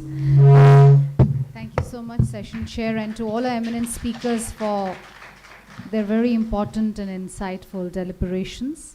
Before we move on to our next session, may I just make a few humble requests? If I may request you to kindly refrain from speaking on your mobile during the conduct of the sessions. And also, if anybody is feeling uneasy, if there's any itchiness in your throat or you feel like sneezing, may I request you to kindly wear a mask. We have provided masks at the tea and coffee counters, so please feel free to take one and wear one as per your need. Ladies and gentlemen, very warm welcome to our next session, which is on enabling infrastructure for the care economy. This session focuses on addressing barriers that hinder women from adequate participation and leadership at the workplace that results in societal gender inequality. It also focuses on the private sector taking the lead for creating and enabling infrastructure to reduce the burden of unpaid care work with a commitment to take appropriate and concerted action. So before we invite session chair and our eminent speakers to deliberate on this session, I'd firstly like to invite Ms. Jayanti Dalmia, who has been the immediate past president of FICCI Flow, and I request her to please join us here and deliver the keynote address. May I please request you, ma'am, to kindly come here and speak to us.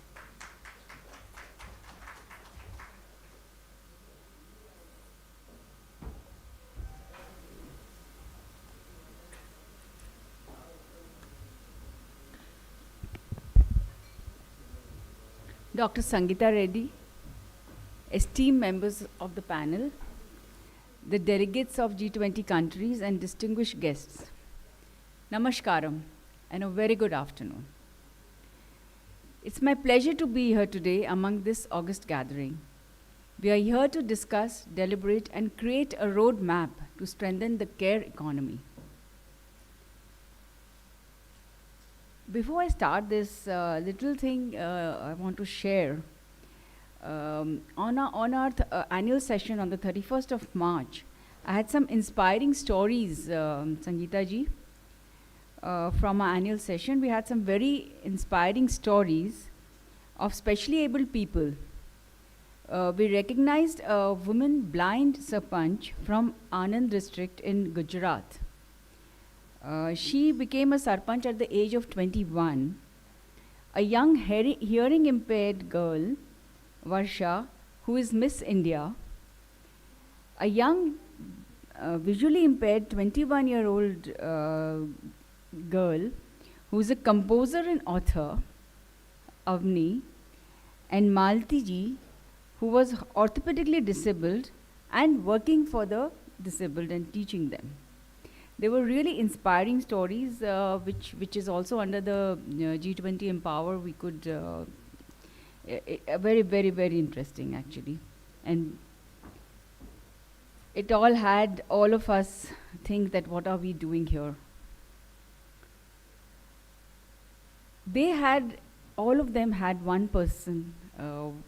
Why I'm talking about this is each and every one of them had one person who was caring for them. So caring for the disabled is also one of the areas. Care work is really crucial element of human well-being. It ensures the complex and life-sustaining web on which our very existence depends.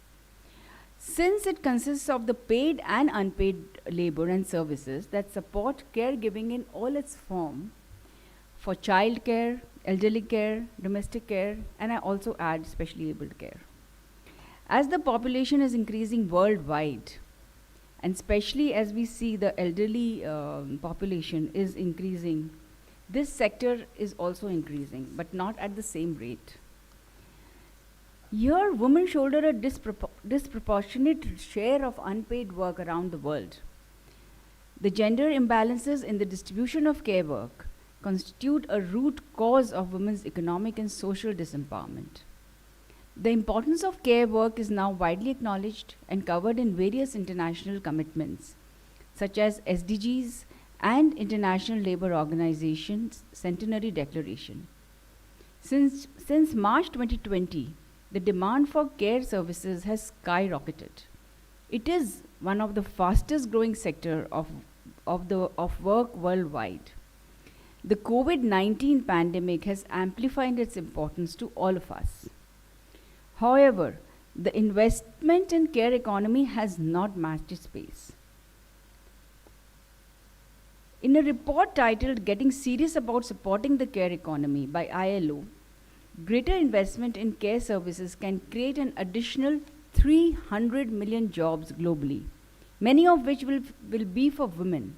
In turn, this will help us increase female labor force participation and advance SDG, which is to promote sustained, inclusive, sustainable economic growth, full and productive employment, and decent work for all. This report also mentions, interestingly, that India spends less than 1% of its GDP on the care economy and builds a clear case that increasing this percentage would actually unfurl a plethora of benefits for workers and the overall economy. Care economy is an essential component for a vibrant, sustainable economy with a productive labor force. And it is very important that our country gives the much needed impetus towards this. And it's very critical to transform the care economy by identifying, documenting, and amplifying time-based, need-based, impactful solutions. Thus, we can recognize, redistribute, and reward paid and unpaid care and domestic work.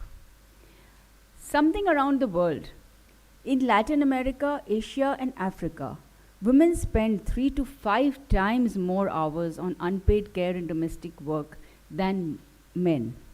It is 80% of the total hours devoted to unpaid household care work. The US care economy is $6 trillion economy for both paid and unpaid services. And we all know it, US has been facing labor shortages historically. In India, women's unpaid work is 3.1% of the GDP, where about 89% of the employed women are working in the informal sector. We need to escalate this process of women empowerment by recognizing our AWWs, ANMs, ASHAs, and domestic help would add them to the GDP. We at FLOW have been working towards empowerment of women since last 40 years. FLOW believes in the power of women to change their own lives, their communities, and the world for the better. We are working at all three sectors, grassroots, middle, and senior, with the objective to facilitate a truly inclusive growth trajectory where women can play an equal role. I would also like to share that we have recently released on the 31st itself the Gender Parity Index 2.0 during our annual session. Our convener was Ms. Vinita Bimbet, a past president of FLOW, and GPI 2.0 is a revision and upgraded version of the first index point of 2017 and has recommendations towards gender parity. This is a follow-up report for the formal sector to access if the industry has adopted any changes to improve their GPI over the last years. There has been changes, but the needle has not moved enough. The critical reason standing between men and women and the Indian workforce is the lack of quality care for children and the elderly. As solution to this is a solution to increase in women joining the labor force. On similar lines, we can work in the informal sector and document the gaps. There is no denying the fact that increasing investment in the care industry would open millions of job opportunities and yield benefit for the overall economy. Thus, it is not an obligation, but it is an economic imperative. I am sure today's discussions will bring forward a set of recommendations and help us all together create the right, timely, and effective roadmap. Thank you so much for so patiently listening.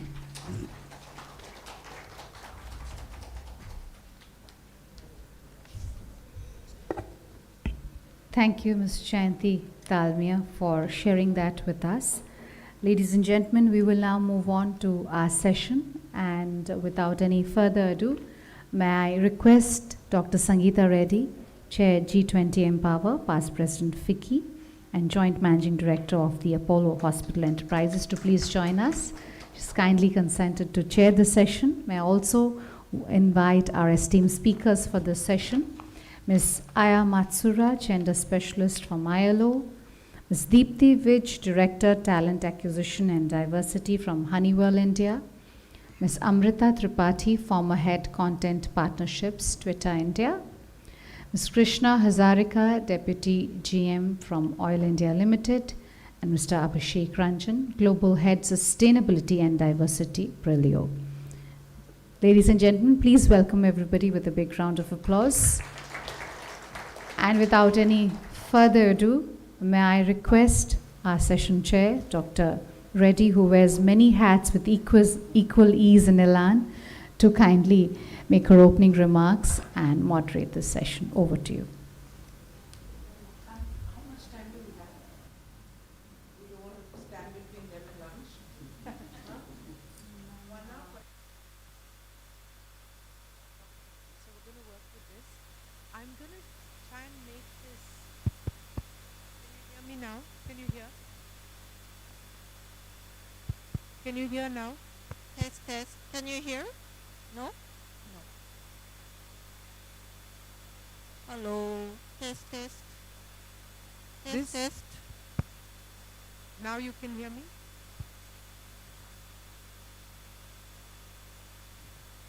One of you want to come and do something here?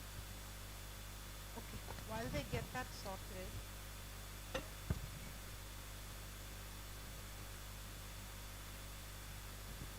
Check. Hello. Need needed his touch. Huh? It's unusual, it needed a man's touch. But anyway, so good afternoon, ladies and gentlemen. I'm really happy that we're... Good afternoon. Now? Okay. Good afternoon, ladies and gentlemen.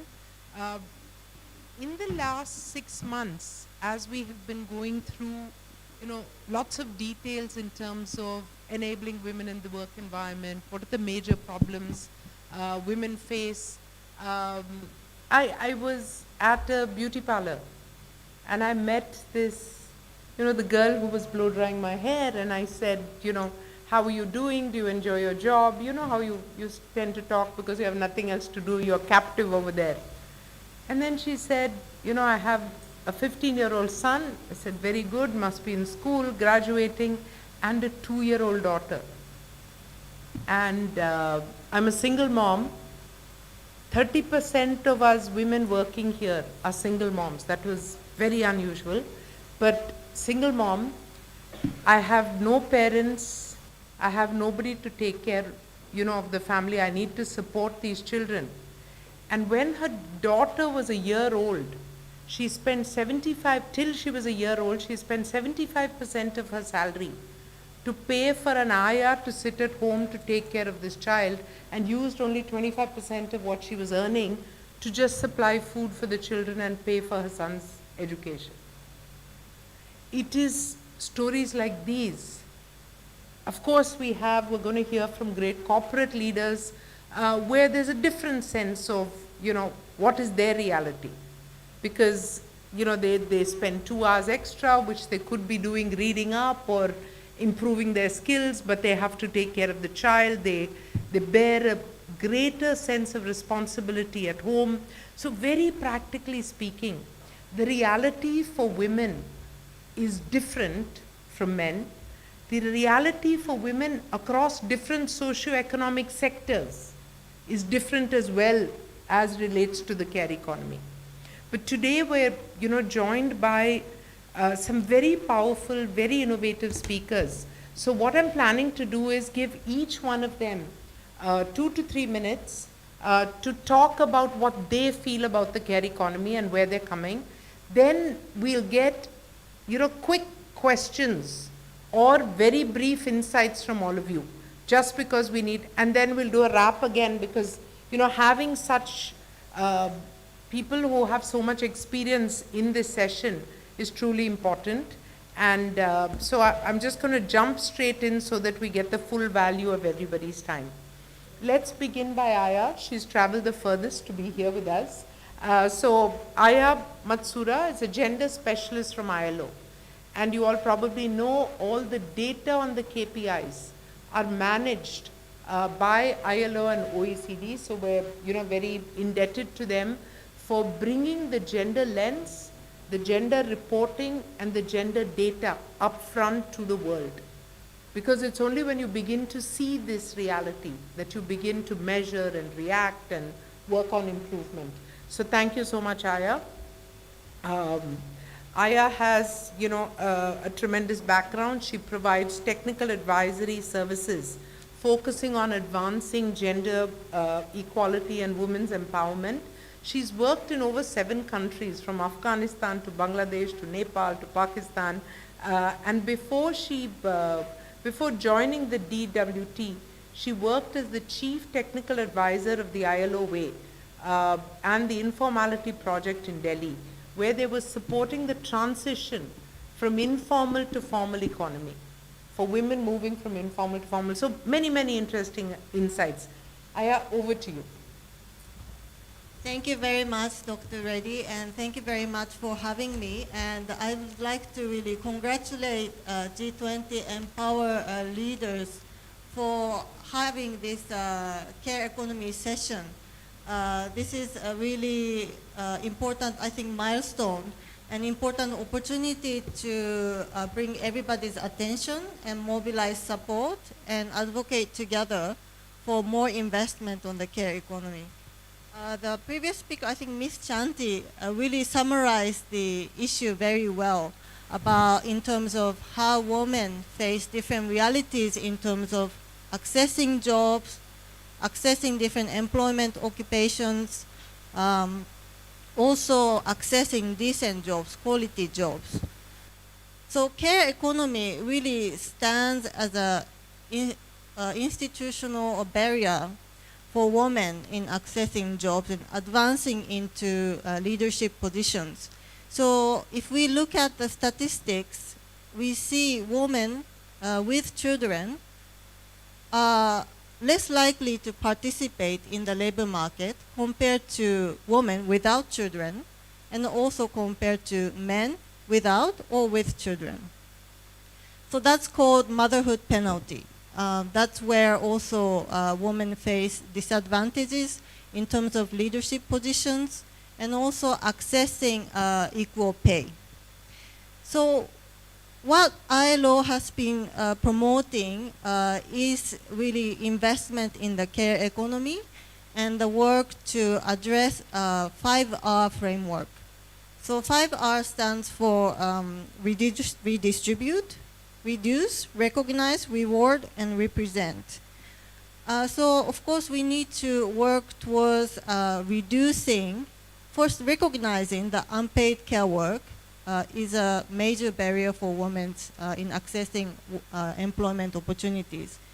And then we need measures to reduce unpaid care burden by investing in public infrastructure in terms of care infrastructure, policies and measures.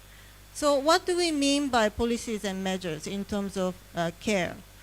So they include maternity protection, they include parental paternity leave, they include also flexible working arrangements, family-friendly working arrangements, etc. And I'm sure co-panelists, they will have a lot to share about measures they have in place at the corporate level to reduce and promote family-friendly work measures. It is also important to work on 2 R's related to 5R framework, which are reward and represent. So they refer to decent work for workers in the care economy. As we also heard from the introductory remarks from Ms. Chanti, generally care workers are not often recognized as workers, and when they are recognized as workers, they also face disadvantages in terms of equal pay or access to social protection, and also in terms of access to representation, to participate in social dialogue, and participate in decision-making process that affects their working conditions, etc. So investing in care economy, as mentioned by the opening remarks, is really a smart thing to do in addition to the right thing to do. So I'm glad that we will have this opportunity to also hear from others in terms of measures they have in corporate place to address unpaid care issues. Thank you very much. Thank you so much. Thank you, ILO. That was truly memorable, and we are going to all reach out to you later to understand your 5R framework and get more from you in your closing remarks. I'm moving to Deepti Vij. Deepti is the Director, Talent Acquisition and Diversity at Honeywell. She's passionate about aligning the goals of the organization to the capability and the goals of people by hiring right and growing and nurturing the right talent. Among a range of, a tremendous career, I want to call out the recognition that she's received from Forbes as the top 30 talent leaders of 2023 for her contribution to the corporate world. Deepti, over to you. 3 minutes. Thank you. All right.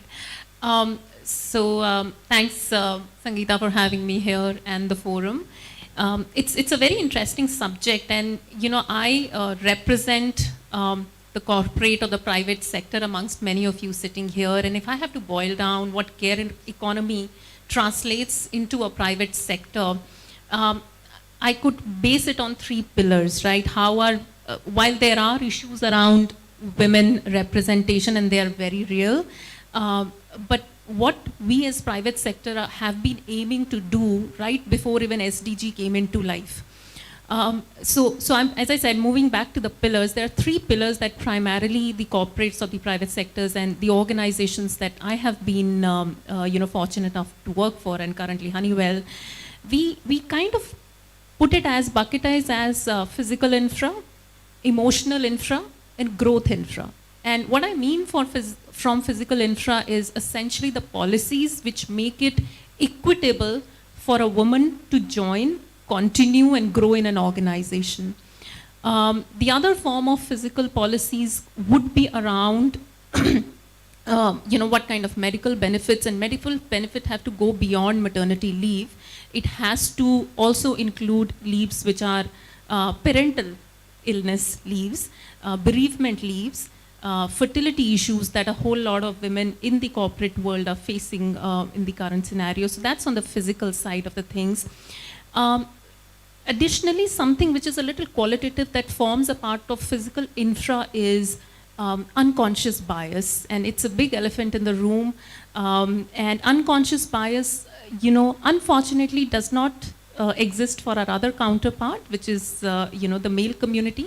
It very much exists in, the existing female who are working in the organization. So how do you formally, via a policy or a structure, address unconscious bias? So that's physical. From an emotional standpoint, I think some of, one of the speakers mentioned about peer network. It was maybe the session before in academia. What most of the organizations are doing is that we are forming employee resource groups. Employee resource groups are very democratic in nature. I see some smiles in the audience. It's actually by the employee and for the employee, right? So these employee groups, essentially formed by women, work as a community wherein women can come together, speak about their issues, get some sense, arrange some sessions, let's say around financial understanding, so on and so forth. So it's a little emotional backdrop that you get from an organization. The last is growth infra. Growth infra essentially caters to how do we manage gender pay parity gap, what kind of analysis we do year on year to ensure that same job is being paid to a gender, whether a male or a female, or even in the other LGBTQ plus or PW. So gender parity, pay parity across the board is something that needs to be analyzed and forms a part of growth infra. And special frameworks which cater to how do you kind of intentionally create frameworks for women which gives them a very formal and methodical mentorship opportunities to network, get mentored, learn new skills, and hence grow in the system. So these are 3 pillars, Sangeeta, thank you, which I feel are critical. Thank you. Thank you so much, Deepthi. Appreciate your comments, your framework, and the deep insights that the framework actually evolve. Is your community, your employee resource group, they're probably most of the time talking about how to find the right nanny or the nurse to take care of the baby. I have a 1-year-old child, it's my grandchild, and I know that's the predominant conversation. But coming back to, the next of our wonderful panelists here, I'm happy to be, having on the dais with us Amrita Tripathi. She's the former head of content partnerships of Twitter India. And she's an award-winning journalist, very, very insightful in her comments, and I think understanding the needs of women and the community at large. She formed a health initiative, which has really become extremely popular, called the Health Collective. She's also put together multiple books, she's co-authored 4 books, but one of them is about 500 stories of mental health problems. And I'm happy to, this thing that, some of us have been part of, or someone in our team has been part of it. But Amrita, to you. Thank you so much. Yes, your team, from Apollo have been really helpful. Dr. Bhagat is one of the best known psychiatrists in the country. So I'll start by picking up where our panelists have spoken about. You're hearing a lot about the care economy. You're hearing a lot about invisible labor. I had the name written down. Mitali Nikor wrote this piece in an ORF paper on how women in India are doing 8 times more invisible labor than men in this country. I also want to talk to you about invisible illness, because when we talk about mental health issues, these are concerns that come up which are not evident usually to people, and the disproportionate burden of some of these conditions like anxiety, like depression, tend to fall on women. So when we're in companies or we're in positions of leadership or we have teams, there are multiple things we can all do to kind of make these spaces more accommodating, more welcoming, more inclusive. And I think that everyone in this room, and this brings me back to my journalism days, what I know unites us all is that stories matter. Each one of us has a story. Your story does matter. You need to realize your story matters. Everyone on this panel has a story. Our stories matter. So what we did with the Health Collective is put together these kind of stories from an India lens. We looked at mental health and mental illness. We found that people needed to hear this. You're not alone in what you're going through. This goes double for when you're talking about women in the workplace. So at Twitter, we had a few of these ERGs, for example. I was a member of Twitter Women. We also had a mental health support system, which was not an official ERG, but it was called the OWLS program, where we were essentially volunteering our time to do mental health first aid training, find out how to be empathetic listeners, and setting up listening circles throughout the globe. In fact, I used to lead the APAC listening circles, especially during the pandemic. I can't tell you how many people came up with stories that they wanted to share. And that brings me to what I think these shared stories bring us. And I really appreciate what Vicky, what Dr. Reddy, what the G20 Empower initiative is all about. These stories matter because together we are a collective. Together we are a community. And as a community, each one of us gets empowered to take action. One thing I've seen, with any issue you care about, I care about mental health deeply. We all care about gender inequality and inequity. That's why you're in the room. If you look at it for too long, you feel that your action can have no impact because it's such a huge issue. Look at the statistics. Oh my God, it's terrible. We can't do anything. I need you to remember that each one of us does have agency. Each one of us can actually set up something that can make a difference to other people. So whether you're in this room as a corporate leader, whether you're in the government, whether you're a manager, there are things you can do to empower the people on your team. The first thing is to listen to women. So the newest startup I have is called Tap In, and trust me, I'm going to be tapping most of you in. It's for women in leadership, because listening to women, we've done a survey of about 100 women in India. We want to build from India for the world, so we have emerging markets up next. The number one source of concern here was we didn't have solidarity. We don't know enough. So financial literacy, negotiation, skills about how do you get from the, let's say, newsroom to the boardroom, right? How do you go from being an individual contributor to the managerial level? We're trying to build this out with Tap In, and I'm really hoping many of you will join us. But even if you don't, you do realize that you can tap the people sitting next to you in this. What's wonderful about a forum like this is you can make those connections. We can all be those levers and agents of change. So I think the one takeaway would be just remember you're not alone in what you're going through, and remember that you do have agency to make a difference in those people who work around you, especially when it comes to gender inequity. How powerful. Thank you so much, Amrita. Truly, this thing we all promised to tap in. Yes. Happy to be introducing Krishna Hazarika. She's Deputy General Manager of Oil India. But apart from this, serious HR senior professional, she was also a national champion badminton player. So nice to hear that, Krishna. Plus, she took this passion for sports and converted it to social good. So she was the first mover in adopting village teams from the Brahmaputra Volleyball League, which has now become a major movement. So in so many ways, you've shown that you're ready to make a difference or to champion a cause, Krishna. So over to you. Let's hear your story. Thank you so much. First of all, my gratitude for allowing me to be present among the August gathering. And yes, I do have certain stories to tell. And if there is some takeaway, if it can be replicated by people across the world, it'll be great. I think that I'm fortunate. And I'd like to say that, these issues are very multi-layered. It cannot be addressed in isolation. So I work for Oil India Limited. It's a national oil petroleum company. And as a PSU, as you all know, we do quite a lot when it comes to taking care of our people and also the communities. In CSR also, I won't be speaking on that because we do considerably in the area of corporate social responsibility. And our HR policies are also very strong when it comes to, if I talk about internal, I would like to divide it into internal and external perspectives. Okay. So internally, you know that how we have this leaves, different leaves, our policies. But one thing I would like to say here is that the sensitivity matters. So in all these policies, we need to bring in sensitivity, because I have seen in my policies in our company, they have been really sensitive when it comes to, enabling the women and the workforce. For instance, when my parents, I'm a single child, so when my parents were nearly in the deathbed, I wanted a transfer and they allowed it. So this type of policy is not only like in a written black and white, their sensitivity matters a lot. Now coming back to Brahmaputra volleyball, actually it happened in 2020 when the COVID was in full swing. So I just jump into the story.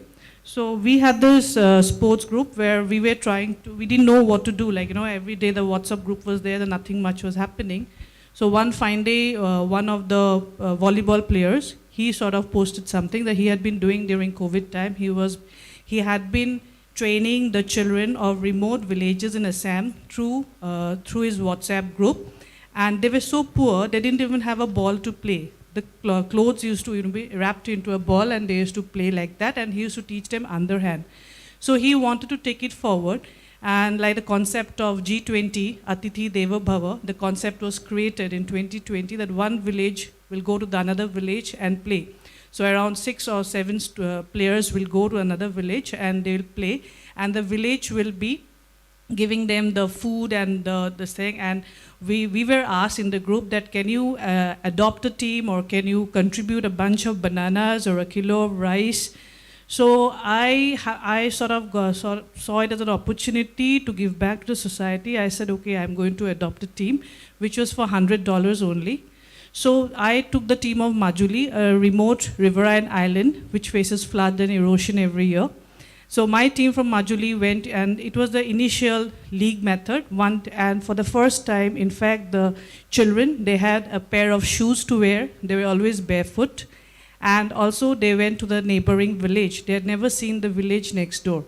So that's how it happened. And when my husband saw the passion, he also took a team. Then my relatives, my friends, Aparna Popat came into board, and the other badminton players, they came into board. And then we took to Twitter, social media, and somehow we tried to create it as a brand, and somehow it worked. We got, in the first year itself, we got reviews in Times of India and other national dailies, but that's beside the point. Thing is that in the first year, 16 boys team and around 8 to 9 girls team participated across Assam. So this happened, and what happened was during the same time, we had this mishap in our company. There was a disaster in one of our oil wells, where it is in fact covered by Discovery Channel also. It was a major disaster. So there was this stakeholder disengagement was there. So it was on 14 Feb, the finals of first BVL was there in one of the villages. And then that day, my resident chief executive, he calls me, and he was been following the movement. He calls me and tells me that, Krishna, you need to replicate in our operational areas. I said, okay, fine. On 15th, me and Avijit, who is whose idea was it, he's the ex-international volleyball player. So we fly down to our field headquarters, and there we address many of the clubs and all, because the operational areas had not participated, the children or the villages had not participated in this particular thing. So I am based in Guwahati. Our operational area is 800 kilometers from Guwahati. So it was COVID time again, 2021. So we took up this project, and we initially thought that let us train some of the former volleyball players who had played in the village or in the district levels. So around 33 such players came in. Few women also came in, and we started training them. 1 week coaching was done, and then they were given a task to teach 100 children of their community in the rural areas. So the second BVL, the finals, the Super League final, I'll just tell the story in brief. So it happened. So ma'am, what happened is now, as I speak today, the third BVL finals is going on, the sixth is the finals. And from 16 teams, you'll be amazed with the statistics that 221 boys team is playing in this season, 174 girls team is playing in this season. From 300 volunteers in the first season, this season we have 5,000 plus volunteers. From 9,000 community meals served in the first season, where 40,000 community meals served in this season. So you can imagine the impact, and I am still the enabler, I'm still connecting the dots, and my contribution is still $100. Thank you. What an amazing and inspiring story. I think it really shows that you can make, significant impact. So all this is towards inspiring all of you to step up, to stand up, to tap in, to start something towards this cause of deeper women empowerment. How many of you have always said, you'll be the only woman speaker on the panel, and then they'll say, we'll let the lady have the last word. So today, we're letting the gentleman have the last word. So, Mr. Abhishek Ranjan, thank you for being with us. He's the Director of Sustainability at Brilio, a Bain Capital company. One of Brilio's amazing initiatives was Brilio Bringing Smiles, where they reached out to 100,000 underserved children. But I'm sure he has thoughts on the care economy and what we can do. So Abhishek, happy to hear from you. And ladies and gentlemen, be ready. After his 3 to 4 minutes, we will be coming to you with questions, or waiting for your questions, rather. Go ahead. Thank you, Dr. Sangeeta, for inviting me. First of all, yeah, I bring diversity to the panel, which is just quite, not so, it's quite regular, wherever I go, I have to kind of be that one guy in the team. So I will share my journey and what worked for me in this. Of course, I lead the global ESG for my company, and there's multiple facets of ESG, but I'll talk about inclusion at this point of time. I took this role in 2020, February, and when I was about to launch, COVID happened. So pretty much everything was virtual for me. Now, for me, a guy who was pretty much aloof, from inclusion to now championing it at this point of time, I myself had gone through that journey, right? What makes me from aloof to ally to, advocate of diversity. Now, if we look at, it's, we're talking to, in a tech industry, and I've come from STEM, primarily STEM workforce. 60 to 70% of workforce is men. And most of the conversation about diversity inclusion, men are not there in that number. I go to NASCOMs or any other conferences, same numbers, right? You have 80% women and 20% male attending it. But that's a change I thought of bringing in my own company. The first thing we did that, about these biases and how to be, it's very easy to say women have to champion women's cause, but when the men will start championing women's cause. So every single manager in our company who has more than three reportee actually went to a 6 months long program called Inclusive Manager. And the 6 countries we operate all are fortunately a G20 countries. So I was just reading about which are the G20 countries, and I found all of them are. And the good part has happened that there were a lot of the men also have a lot of resistance about accepting when it comes to hiring women employees. They have a lot of prejudice, questions, It's very important that until unless we actually ask men to talk about gender issues, I think we will not be able to reach what we really want to achieve. The second thing is, as I talked about the ally, aloof ally, and advocate.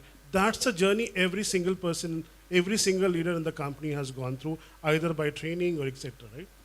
So we all follow the policy of push and pull, right? Sometimes you have to push people, sometimes you have to pull people. But obviously pull works the best. But we give enough opportunity. Today, every single leadership role in our company, right from the chairman and CEO, has a KRA around inclusion. So my 10% of my annual bonuses depends upon every single leadership team member, even the middle manager, depends upon what you perform on diversity. It's real hard numbers. You have a target around how much it was your team last year, how much you want to grow this year, right? So, until unless we have this measurement, KPIs attached to your performance, it's very difficult, right? We can talk a lot, but no, where is the number, right? I'm very happy to say that when I started 3 years back to now, we have improved our diversity ratio by 400 basis points, right, in the last 3 years. And despite that, one of the other realization I had in this process was that when I used to go to my, the demand side and then the supply side, which is talent acquisition, they always have conflict. No, I need more people, but you are not giving right women candidates. The talent acquisition says that, oh, no, we have given enough resumes, but you have not shortlisted. So this battle continues. And, in the offices, you will face when you're leading this kind of a role. What I realized that only 25% girls are taking STEM subjects, 25 to 30%. So obviously there's not enough supply, which is real. So until unless we invest in women, girls at an early stage, to kind of look at in your company. Now you'll feel that certain roles like HR, marketing, some of these roles have a good diversity ratio. But when it comes to roles which requires a late night working, they could be situational. But this is I think some of this stereotype has to be changed. So one of the things which we did is that we ensured that irrespective of whatever roles we are hiring, we need to improve not only on the overall average, but the leadership level. Look at this, how it changed in the tech industry. Now let's say you have 30% employees overall as a women employee. Moment they go to lead level or a manager level, it reduces to 15% to 20%. And when you go to directors and VPs and ever, it further down to sometime to single digit. Now this is why it's happening. When I looked in the pandemic, most of our women employees actually took a career break than the men to take care of the elderly in the family, kids, etc. Right? So one of the things which we did was that allowing a different routine. Like if I'm Abhishek and let's say Sangeeta or XYG, everybody has to work for 9 hours. You can decide what is your 9-hour schedule in a day, right? You want to work 2 hours, you have to take care of us, children, breakfast or lunch, whatever it is, right? So that's some of these small nudges. Now, we also launched the Back to Work program, but we didn't actually had a great success, right? The reason is that there are not too many women in STEM we able to find to get to our jobs, right? So one of the challenges we also face on the Back to Work program. So these are the few nuances I wanted to share. Thank you. Thank you, Abhishek. Really appreciate that. So considering, of course, great insights, and I don't think any of us will forget the very important thing he spoke about is the journey from aloof to aligned to an advocate. So all the way, and G20 Empower actually seeks and invites advocates for Empower. These are large companies who come forward with their leadership making a proclamation that they will work on equity. So I invite all of you to please get onto the website, apply to become advocates, ask your companies to do so. We're seeking more corporate advocates, and we're creating, and you will hear Rekha speak about this tomorrow, but we're creating a checklist for a women-friendly organization. I also want to add that, 43% of the engineers graduating in our country are women, but only 23% of the women working in our country are women. So this leaky pipe of women dropping out of the workplace to stay at home for various things is really the reason we're having this panel on the care economy. If we create care infrastructure, if we create good options, we always think of care economy for the children, but it's care economy for the elderly as well. And combine that with friendly work practices of flexible hours, etc. We can transform the way women need to kind of juggle the multiple roles they play. In addition to it, we also need to have men step up. So the he for she movement and men playing at least an almost equal role in these are all multiple steps. We have time for 2 to 3 questions, so I really do want to hear from the audience. And I'm going to direct my first question to Deepthi because I think she was very, perfect about time management. So anyone in the audience has a question, has a suggestion or a question? Question there. We'll go there and then over here, please. Rocio from the United States. Hello. Good morning. Thank you so much for having this very important discussion. I just returned from London, having talked about this very issue recently. And in my 15 years with the federal government and 5 years in congressional and academic career, I feel like care has always been in the center focus of the work that I've done, either in caring for my family, caring for others, caring for constituents. We have to also remember to care for ourselves, right? So I think the question is mostly about diversity. And I'm so happy that we've had this brought up today because when we're thinking about who is representing, who is there to advocate for others, I think it's important to also remember the people that don't have a voice, right? The children, the elderly, people with disabilities. So how can we be more thoughtful in that aspect about bringing in people, you know, who represent ourselves and others? All right. So I think you're. All right. When you say diversity, you mean all form of diversity. That's what I understood from your question. From an organization or a corporate standpoint, I think there needs to be a very strong hygiene check that the corporates need to put in place, which I think most of us are on that journey. And when I say hygiene infra, it means that is my building, is my real estate wheelchair friendly? Does it have any audio visual signals for someone who's visually impaired or with hearing disabilities? So I think that's the base hygiene that corporates need to set up are on that journey. And the second is, of course, having those intentional induction mechanisms, right? So I need to ensure that there is a percentage of diverse groups who are entering the workforce and you know, having some kind of an assimilation program. So in Honeywell, we focus a whole lot on gender. We've started with LGBTQ and PWD, ensuring that there's you know, like they say, what gets measured gets done. So you put a percentage, you put a number to it, and then you start kind of moving towards it. Yeah, thank you.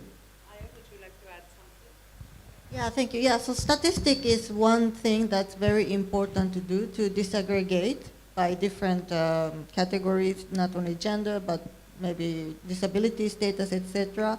And also coming from the ILO, what we promote is organizing. So actually India has a lot of good experience of, for example, domestic workers organizing and gaining really representation and voice and getting some visibility even in law. So Sexual Harassment Act in India recognized domestic workers. Also Anganwadi workers in India who work as kind of volunteers to promote maternal health and child health, they are also well organized. And they have been working to be recognized as workers, and they have managed to gain some wins in terms of payment they're receiving. And people with disabilities, I think we need to strengthen our efforts more to mainstream, bringing them to mainstream areas in terms of organizing and promoting workers' rights, promoting their access to employment, etc. So I stop here. Thank you. You can really want to. Yeah, the gentleman in front, please. Go ahead. Getting you a mic. And after this, we'll have one last question. Please go ahead. It's not a question. I'm just telling you. Previously, there was a. I'm sorry. Could you introduce yourself? Pardon? Could you introduce yourself, please? I am Varghese. I represent MSME sector. Thank you. I am having a unit of manufacturing artificial limbs and all. Yeah, thank you. And previously everybody was telling, not previously, even now, they're telling behind every successful man there is a woman. Now it's getting little changed. Every successful woman, behind every successful there is a man. So what I'm trying to tell you is that you have got a plenty of women entrepreneurs here, sitting here. In the morning session, the previous panel section, they was telling about the teaching part of thing. So what I'm suggesting is that, it's only suggestion, if you go for the 9th and 10th standard students, ask them to go and visit these entrepreneurs. Let them go and visit because plenty of entrepreneurs are there, plenty of industries are there. Let them go there, let them put their head for a week or two there. Let them decide where to get change. After 10th or +2, they will have to go for a change. Because now everybody says that they want to go to doctor, become a doctor, become an engineer, and not plenty of other sources are there. So my suggestion is that if you can give the government a suggestion that this will be there, so you can visit all the places and let them take a exposure to alternate careers as a methodology to enhance entrepreneurship in women by being with entrepreneurs. Thank you very much. Thank you. Thank you. Appreciate that. So one last question, please. Okay, the lady over there with the green scarf.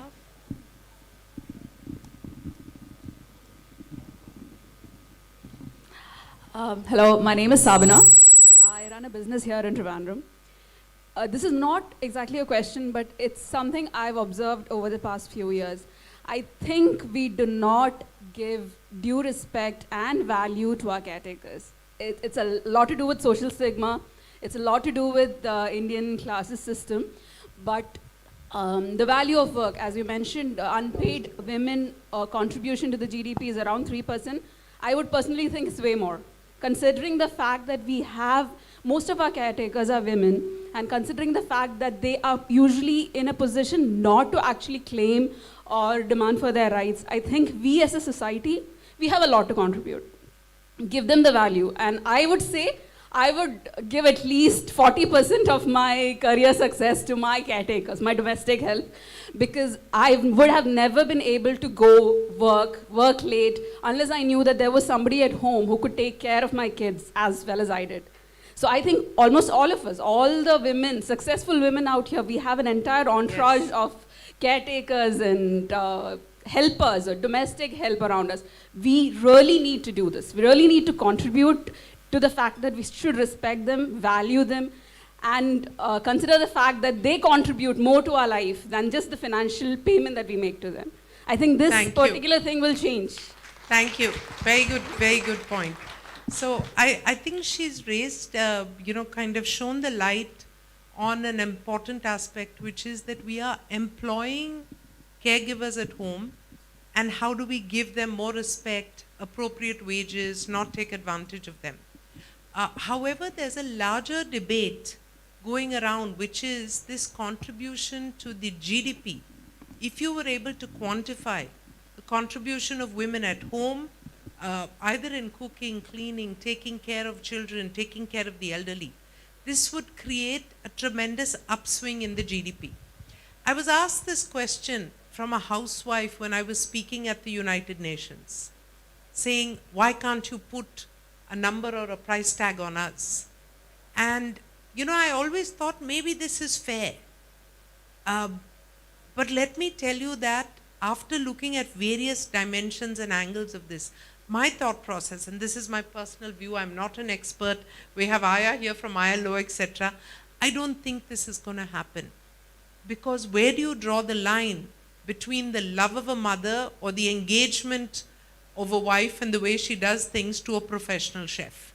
And how do you quantify and how do you differentiate? So this is a very difficult subject. I like the way you put it, that you're hiring staff, give them respect and wage, that is perfect.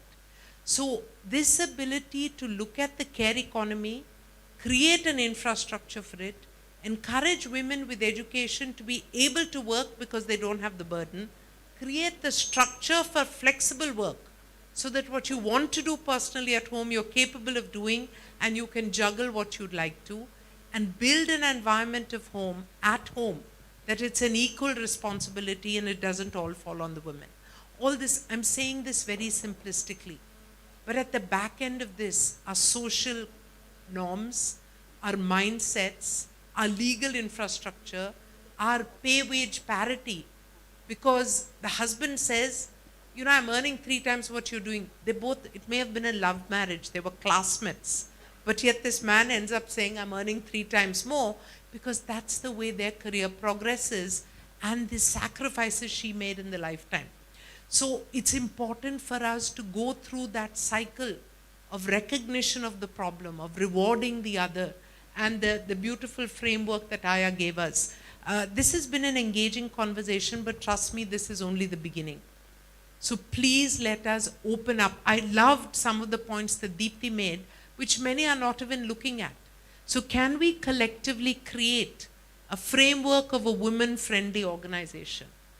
Let's put that out in social media. Let's make this a co-creation of this framework. Let's divide into large, medium, small, so the MSME angle comes in as well, and begin to build this so that we create a momentum. We share this with our G20 friends, with the countries, other countries, and make this an international movement towards helping women and a greater, a further, a faster step towards equity, because we began to take care of the care economy, which is one pillar that we need to support towards the overall goals. With this, I'm going to end by giving my fantastic panelists, one last word or one last sentence in a range of things. And if they can answer this question or say, whatever you would like to be finally remembered, in a range of things that we need to do for the care economy. What would you prioritize if we're writing this letter to Smriti ji, to the Prime Minister, to the G20 leadership? If this is going into our communique, what do you think should be there? Not on the spot at all. I think the top thing, and building on what you said, is the sort of infrastructure or the support system. I think that plugs a lot of gaps for a lot of us. So I think enabling a support system, respecting that support system, and creating that infrastructure would be critical. Perfect. Thank you, Amrita. Abhishek. Yeah, I think I echo the same, and I think the respect for this, I think, will be the go in a long way. We need to bring our voice together to advocate for more public investment for the care economy, because it is beyond individual actions.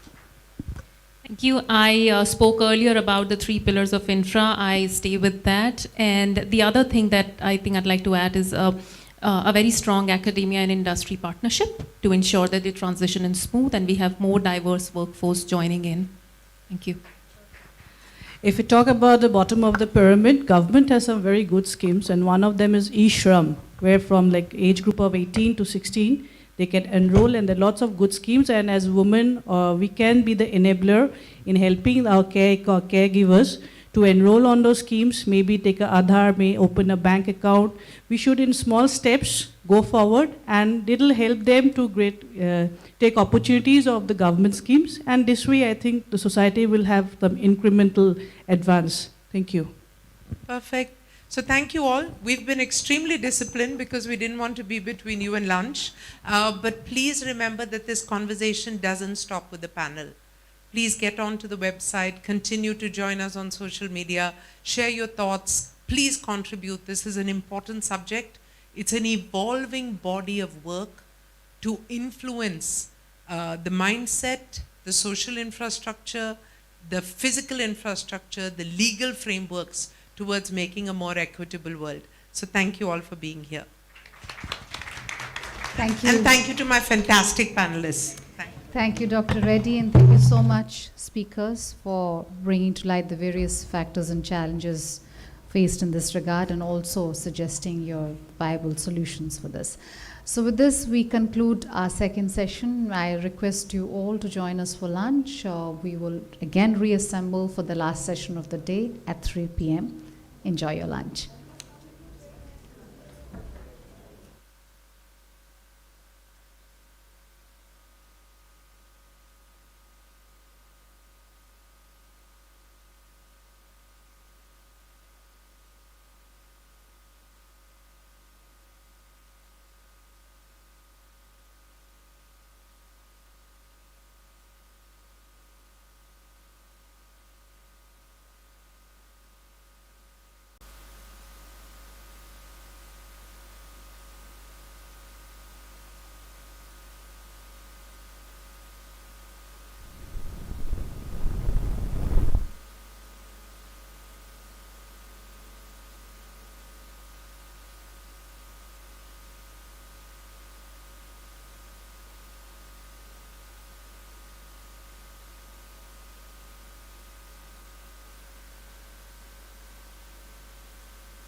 Yeah, can you hear me now?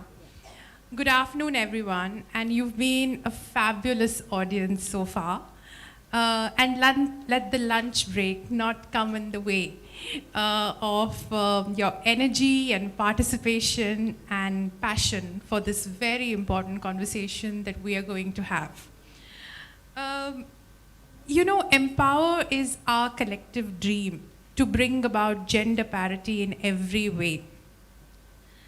And yet, the first thing we need is influencers, leaders, and role models who make the choice to commit.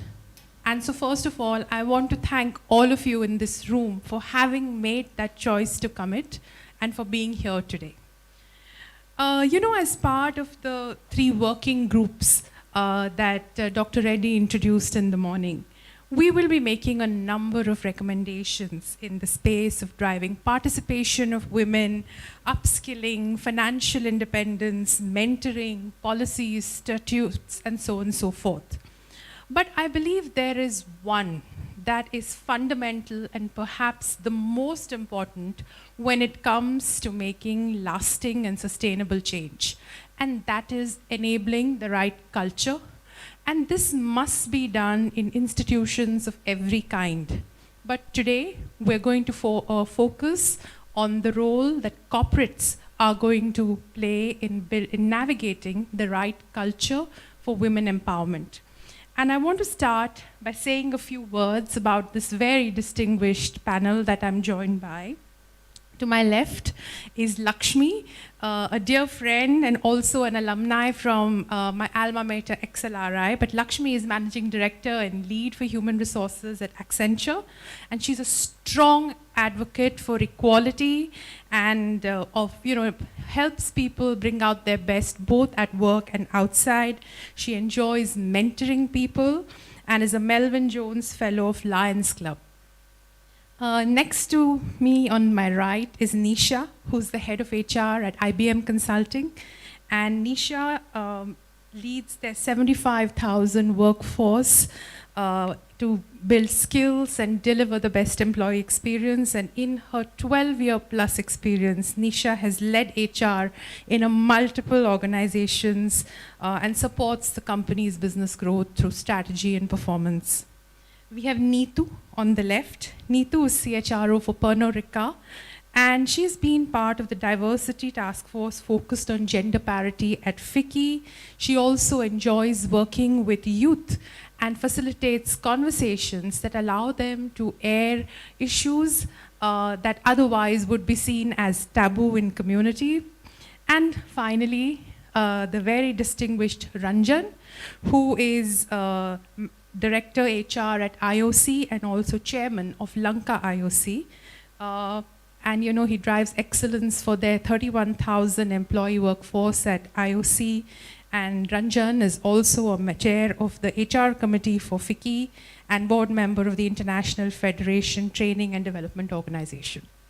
So with that, we're going to start.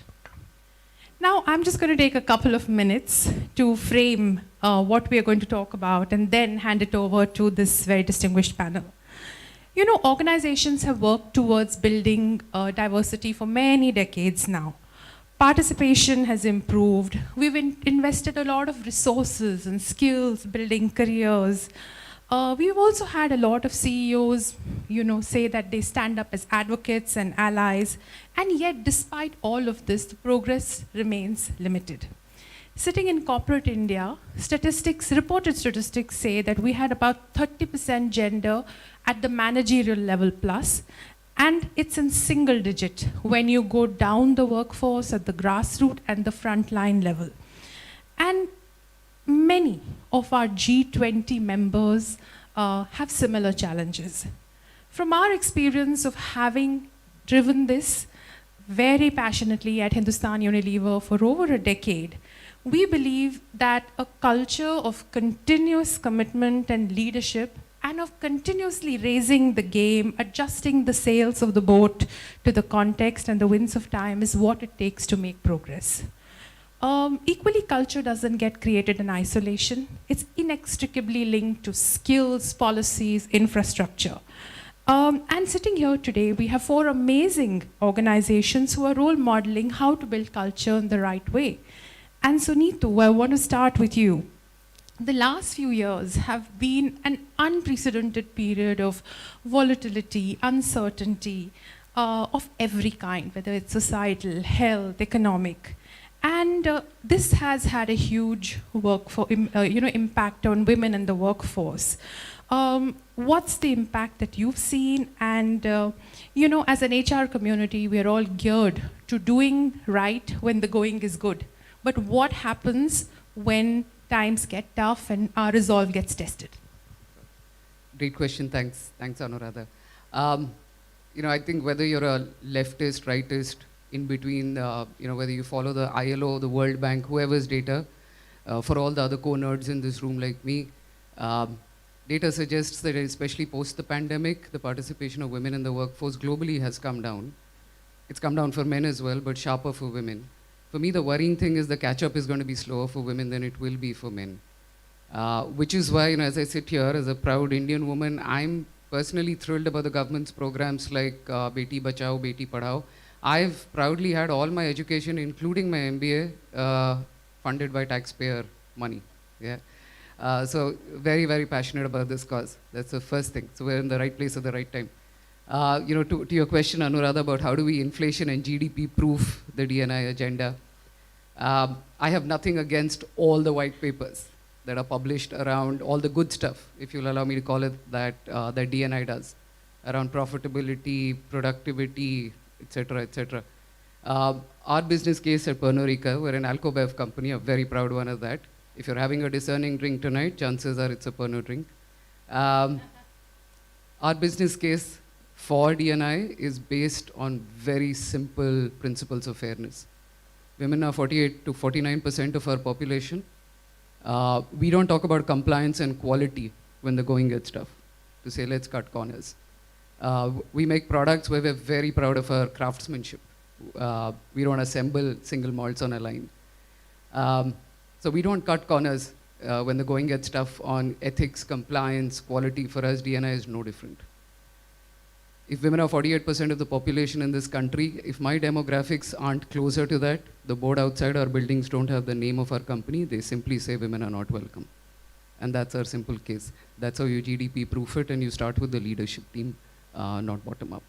Thank you, Neetu, and we are going to come, but I love with that statement of intent and, a zero tolerance policy. I'm going to move to you, Ranjan, because you represent what is a very male-dominated industry traditionally.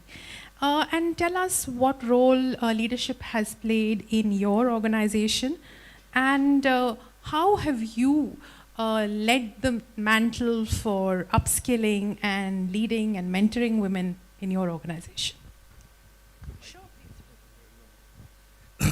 First of all, thank you very much for being here. I think you all must be wondering what am I doing in this beautiful panel. So that's thanks to FICCI and thanks to Anu, who has been my co-chair in FICCI. So that's how I'm here.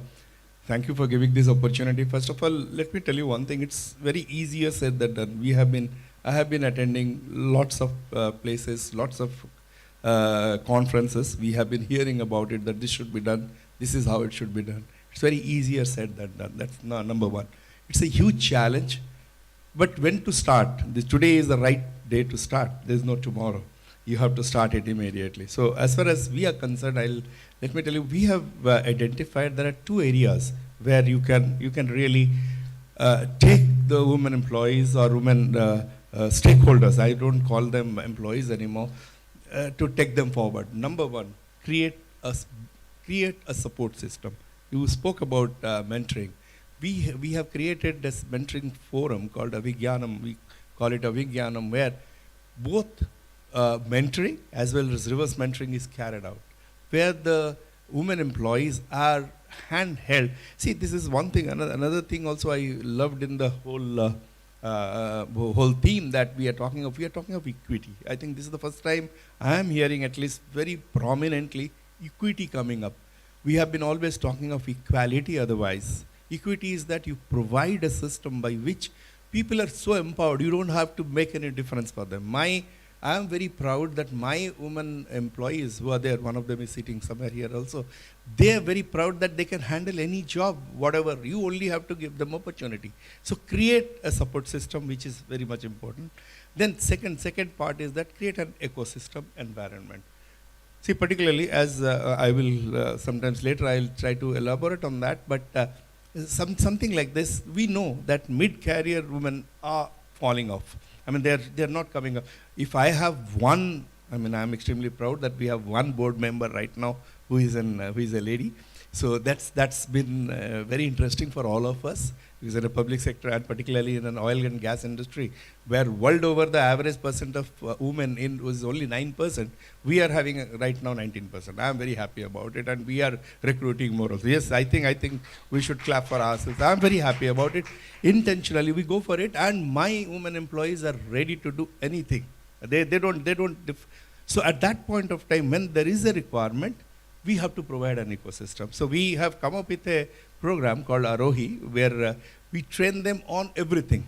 And it's a program which continues for a year or so, where we give them all sorts of inputs. Domain knowledge they have. I have to give them other inputs where it will be it will be important for them to really carry on and come back to the main line. So that's what I think these are the two things which as a management we have tried to do it in the last 5-6 years, and this is paying dividends as well. Thank you. Thank you, and it's not easy to do this at scale and in an ecosystem approach that you've taken to equity across 30,000 employees, so really congratulations to you. I'm going to turn to you, Lakshmi. Accenture is one of the largest employers with 300,000 people in India. And we are living in an era of digital disruption and technology.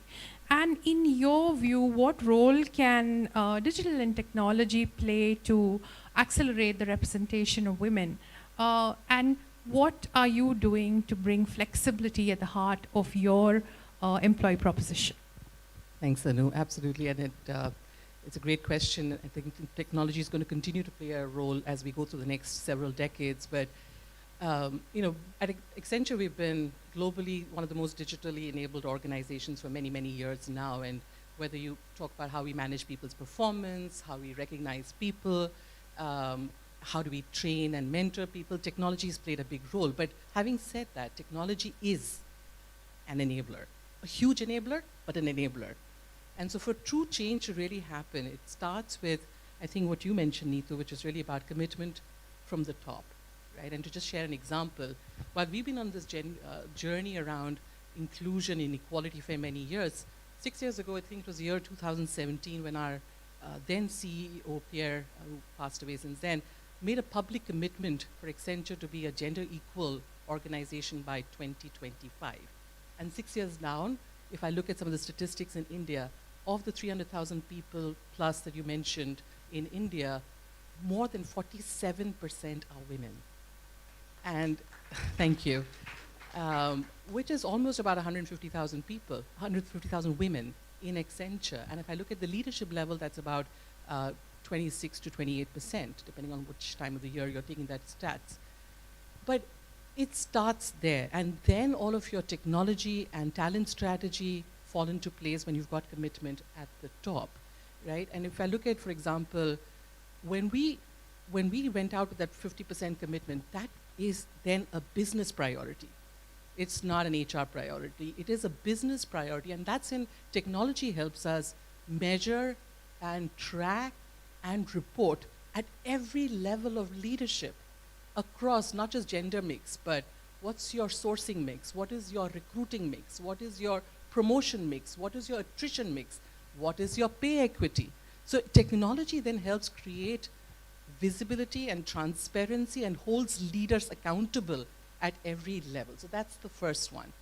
The second one, as you continue to, if you want to continue to accelerate a culture where women have an equal voice at the table, is a very deliberate effort around investing in building their skills, in whether it be functional skill or technology skills or leadership skills. And again, technology plays a huge, huge part in that. Imagine having connected classrooms.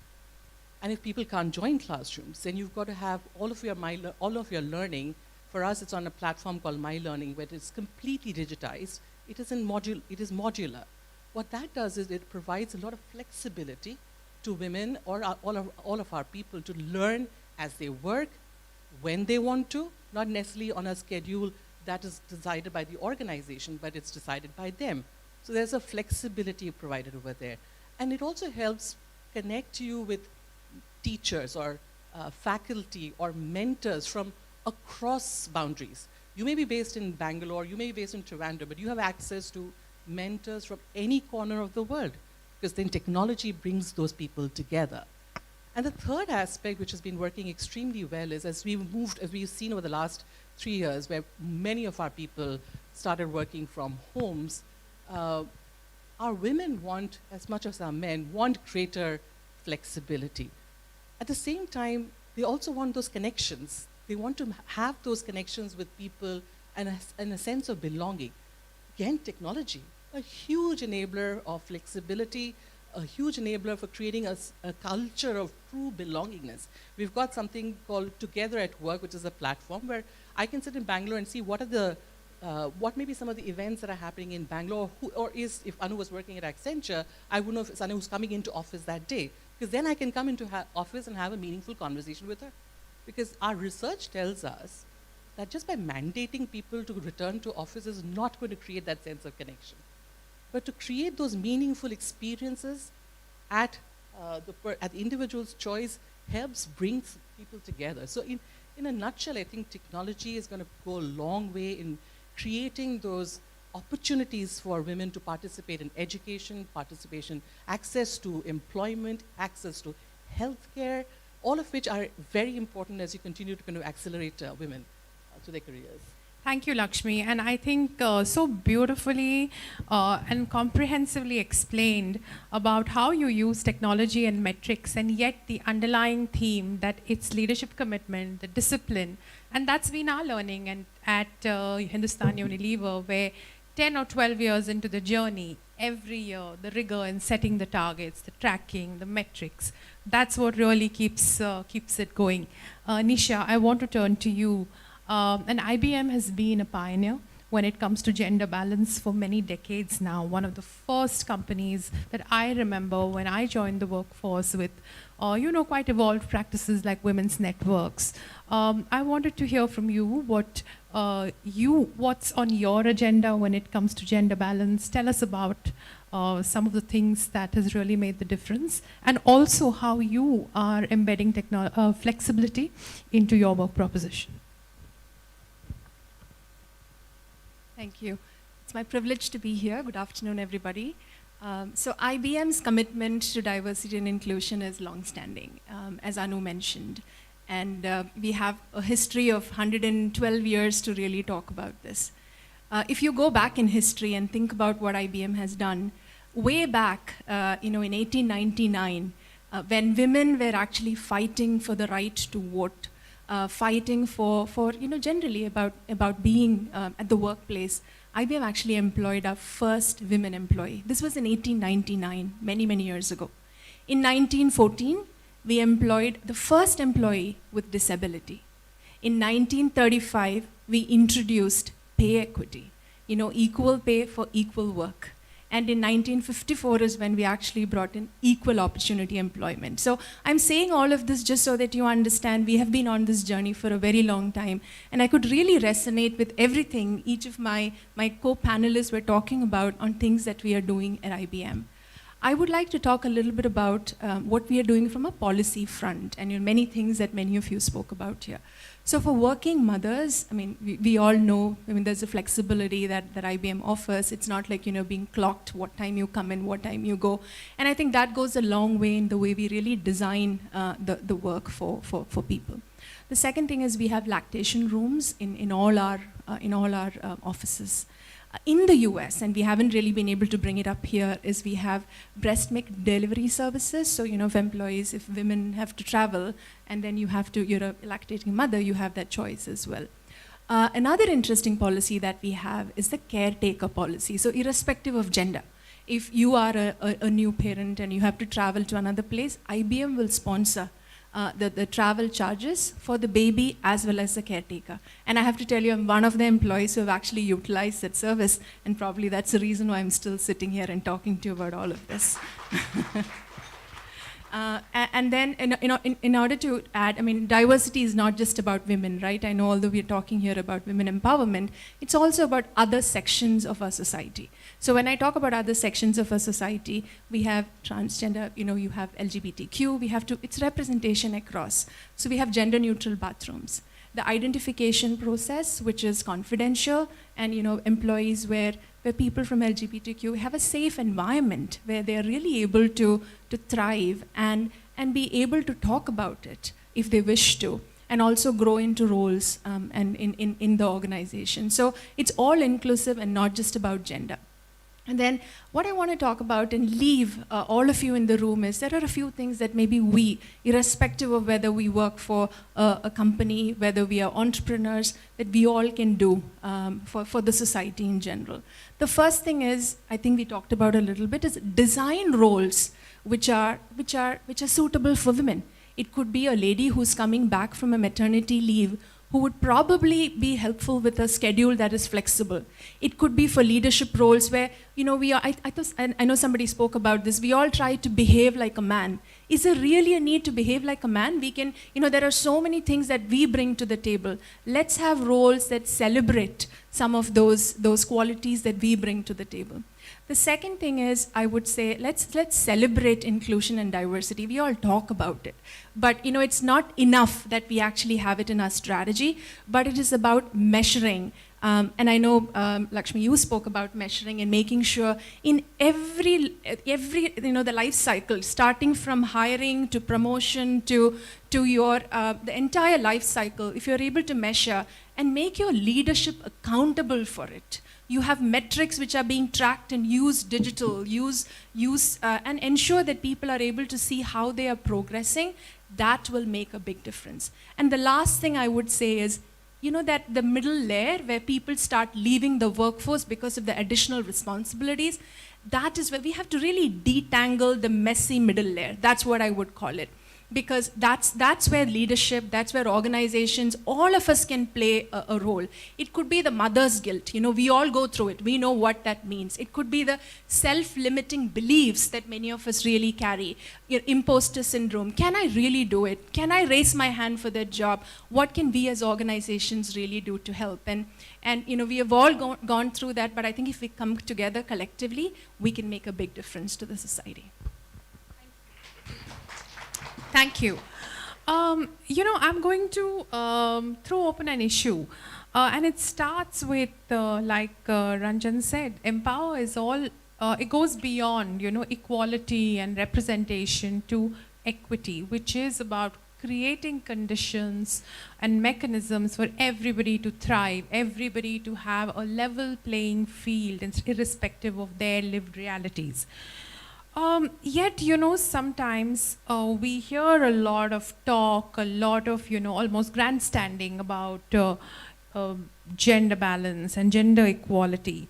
But organizations and managers, they struggle to recognize inequalities and microaggressions on a daily basis. And in fact, it's referred to as gender fatigue, where we just, take these things for granted and make them almost invisible, ignore that there is this reality that women still don't find it a level playing field.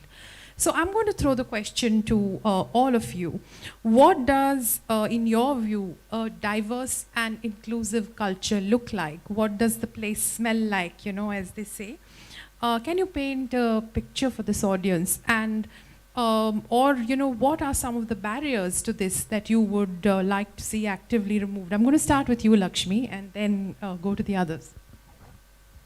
What does it look like and smell like? I love how you phrase that. I think, to me, a gender balanced workforce looks like having a room when you're in a meeting, equal representation of all diverse group in every department, in every function, by career level, no matter how you slice the organization. If I look at it from an organization lens, it feels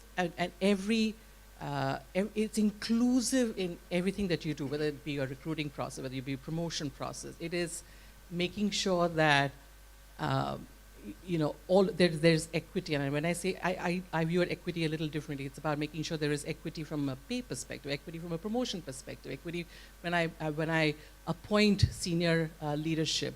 Am I looking at a pipeline which is a gender balanced pipeline when I make that decision? So it's inclusive, it is pervasive, it is a part of who we are as an organization, and that's the DNA. That's how it feels and looks like. When it comes to a feel, I think what you said, Nisha, it is not just about it's not just about being embracing equality or embracing diversity. It is about celebrating diversity. It is about celebrating diversity, whether it be gender, whether it be gender identity, whether it be religion, whether it be experiences, whether it be diversity of thought. It could be anything. That's how it feels when it's a truly inclusive organization. And every person, no matter how different, what their background, truly, and women, truly feel seen, they feel heard, and they feel valued for their unique talents and perspectives. That's how a truly equal organization will feel. Good. Let's remember this. Everyone feels seen, valued, and heard.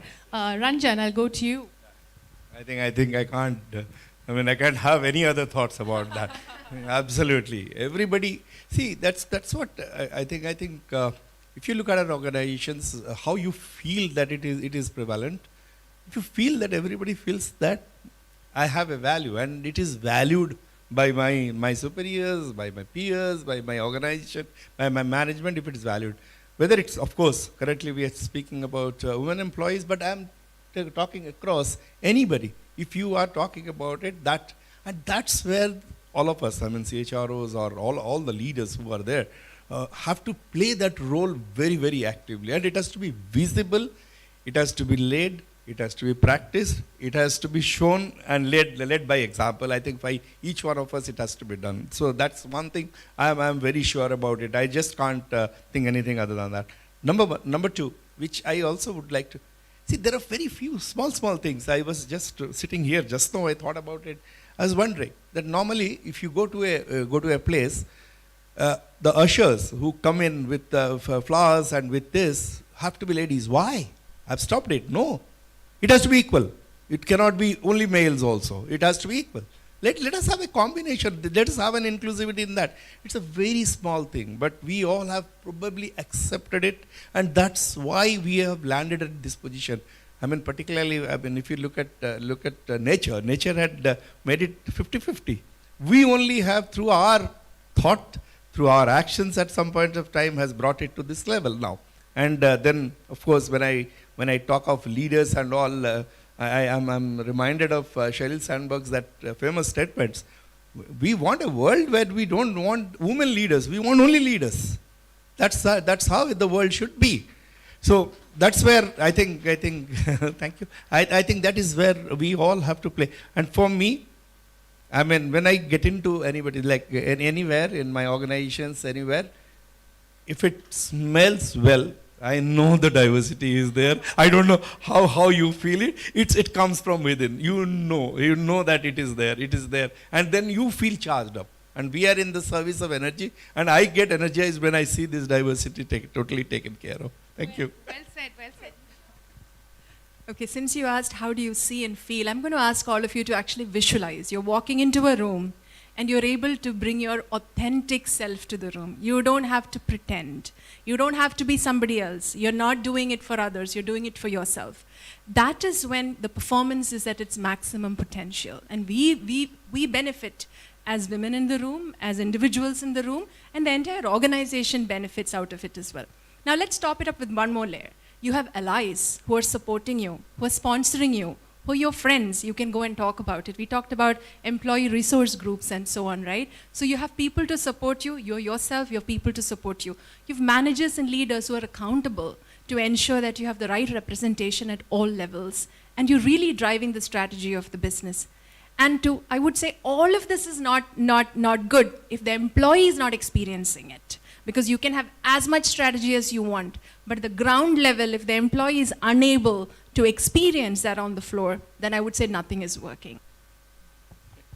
Thank you. you, Nisha. Neetu, your take on this? Sure. Along with scene and smell, if I can add, what would a place like that sound like? What it would look like is a little bit like this, many colors, the Absolute Ally campaign, something I'm very proud of. It would certainly not sound like a conversation only between the CHRO and the CEO. And you would not hear the sound, madam. Women would be called by their name. Yeah. I cannot tell you how many times I've gone to companies where I've requested people that my parents didn't even put 2 E's in my name. So, please call me by my name, and I'm told, I'm showing you respect by calling you madam. I don't know how Ranjan would be disrespected if he's called Ranjan. So that's what it would sound like. To me, really, if you'll allow me to say this, the policies and the infrastructure is the simpler problem to fix. I have gender-neutral washrooms in my offices. My challenge is not about building that washroom. My challenge is to stop the other 100 people from gawking at who's using it. The night that we announced medical insurance for same-sex partners, I got one anonymous call on my desk, the time when we had landline phones. And this gentleman told me that I'm not even out to my parents. So how are you going to ensure that this data doesn't leak out? And I said, why don't you take my hand phone number down, son, and at 3 in the morning you feel your data is getting compromised, I need you to call me. I could do that because I got one call. I know that about 74 other people didn't make that call. So that's the reason I believe policies infra, relatively simpler battle to fight. For me, a company which is truly, bought into the theory of D&I, it will not be a question of representation. It will be a question of what does my marketing campaign look like? And not just in that month of March, because that's in the moment marketing. Yeah, I'm talking about marketing throughout the year. And in Alcobev, very classically, look at ads from the 90s and look at the content that we're putting out there now, something again, super proud of. What's the kind of tie-ups my CSR teams are doing? What kind of causes are they going after? I mean, I'm very, very proud of the tie-up we have with TIS and Anu and her team, Anandi, they're great sponsors because they've hired interns from our batch. So it's about where are we spending that money? What kind of causes are we linking with?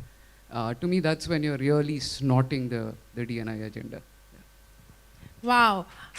If we just, had a few more hundred and a few more thousand advocates like this, I think our progress would be of a different level. I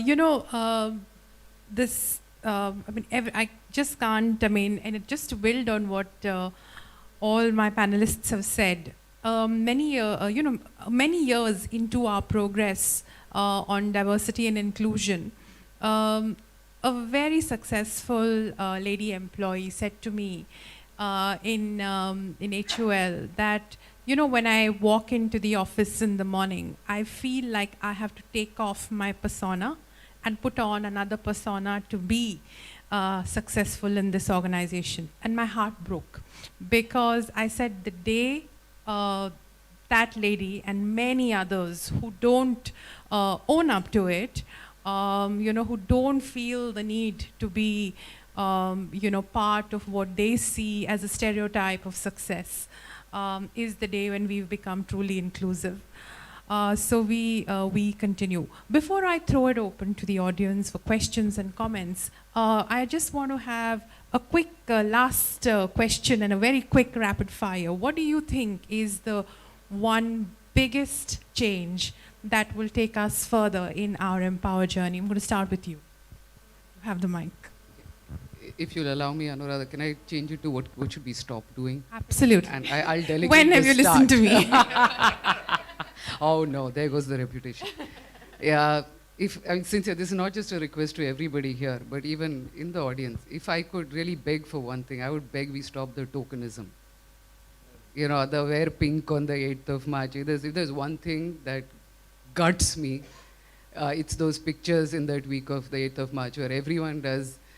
There's nothing in the leadership team to show the commitment to D&I. There's nothing, but there's a picture and a quote. I don't think there's a greater disservice. So I'll leave the wisdom around start to everyone over here, but if I could beg to stop, it'd be the tokenism. Lakshmi? I'm going to pick two things we will do and not do. The panel just doesn't listen to me. Nobody's listening to you clearly. I think the first one is making this a business priority. I think that's number one. And I think the second one is around being very deliberate about appointment to senior leadership and executive roles. I mean, imagine how inspiring it is for the HR people in HUL, for example, to see you as a CHR with all of your accolades. So that's kind of really what we have to create, more women leaders out there that are kind of really inspiring other women to kind of rise through the organization. I mean, just to kind of share a controversial happiness report, as you have seen. I mean, the 3 happiest countries led by women. Wait, you may not agree with the report or agree with the report, that's a different story, but fact is fact. It is data. It is data, totally. And Ranjan, and then to you, Nisha. Yeah, I think I can't think of one thing. If I would like, I mean, that to be carried on is creating that ecosystems which I spoke about.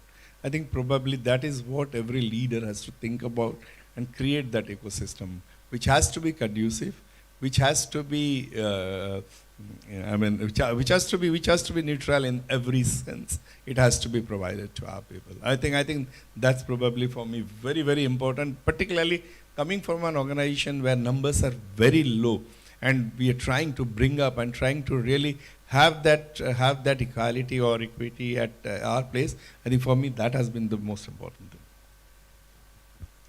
I would say for me it's pay equity. Women are bad negotiators. And maybe I'm making a very strong statement here. But what happens is that, it kind of creeps in when you join from another organization. We don't ask for hikes and so on. So if we are able to reduce the pay gap, I'm not even saying fix the pay gap, reduce the pay gap, I think we will go a long way, and then we'll come to fixing it. Thank you. Thank you. We could talk many hours on culture. And like I said, culture is inextricably linked to infrastructure, skills, policy. We are an FMCG company. And, we often say it's not one big thing, but a number of small things, brilliant execution in every part of the organization, whether it's customer development, sales, supply chain, that makes it all come together. And in the end, that is inclusion. Being really a beacon of inclusion is about doing all the things that we've heard our panelists talk about, starting with a statement of intent, setting targets and goals, measurement. It's about an ecosystem, right bottom upwards, creating opportunities for skilling and mentoring. And of course, those enabling cultures and policies and all of that around flexibility. And it's hard to say whether the chicken or the egg, but it's really this virtuous cycle which adds and allows us to make discontinuous progress. So I'm going to take a pause, and I'm going to throw it open to the audience for questions and comments on this very engaging topic. And all the tough questions to my panelists.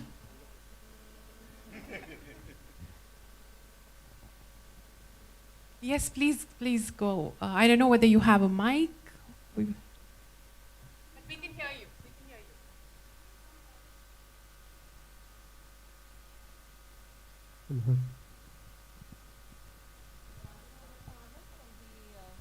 Hello, Vandana. Hi, Vandana from the Udayti Foundation. I do want to congratulate this panel for an extremely inspiring set of articulations. You represent really the premium corporate stance. I'm just wondering, is this now a time where we can expect your organizations to push your ecosystems to behave differently, your value chains? Is there something that you are pushing already? And if not, then is this a time we can expect that? I can start. I think that's a very, very pertinent question because, like we say, we are only as strong as our last link or our weakest link. In Hindustan Unilever, we employ 25,000 people, but our ecosystem is 300,000 people. And therefore, everything that we are doing for our own employees, we are slowly expanding to the ecosystem. I will start with the basic and most important issue of women's safety, because we know that if our communities have to feel confident to send their women and girls to work in backward locations like Bundelkhand, where we are creating a gender-balanced factory, we have to give them the confidence. So, for example, we've taken a commitment to educate 500,000 women on issues of safety at the workplace, safety at home, and safety in public places. For example, as part of our stated commitment, social commitments as an organization. We have said that we will work with suppliers and partners who, who are diverse and inclusive. We will incentivize them, and we will not work with others who don't. So it is, way beyond a statement of intent. There are goals, there are milestones. I'm measured for it, just as every other function in the business. If I may add to that, and our aspiration is to be the most loved organization, not just for ourselves, but for the communities we live in as well. And in addition to being very deliberate about, for example, the partners, the vendor partners we work with, we've got a well-entrenched program called Diverse Supplier Development Program, where we actually, diverse supplier-owned organizations are given mentors from within our organization to actually help them grow their businesses, expand their impact, and really develop their top line as well as their bottom line, because sometimes they lack the kind of resources that we as an organization may have. The other thing we are focused on is, I think we've got to move as an organization, move away from being just consumers of talent to becoming creators of talent.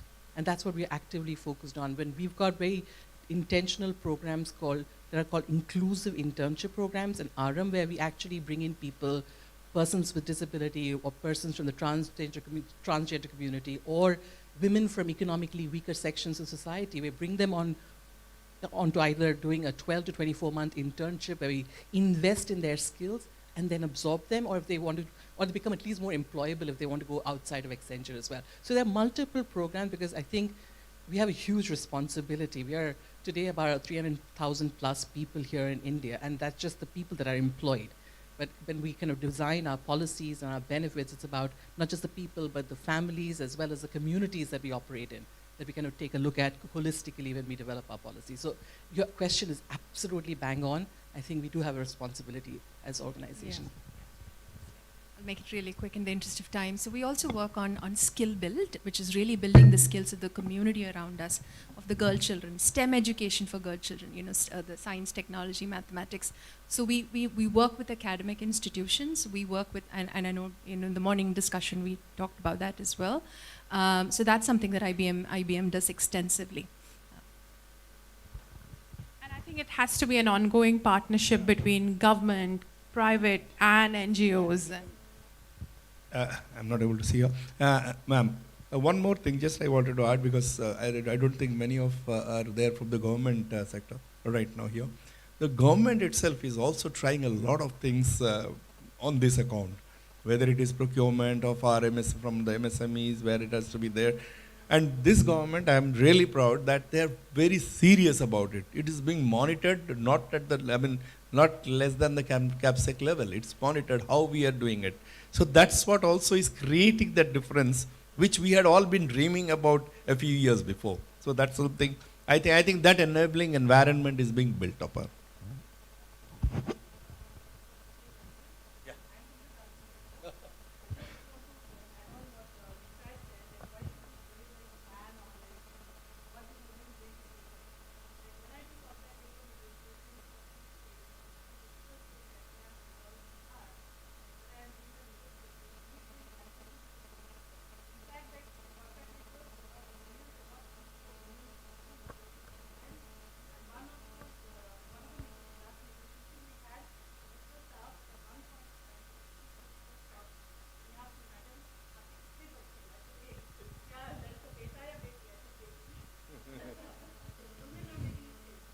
Yeah, I think we should hear for Krishna.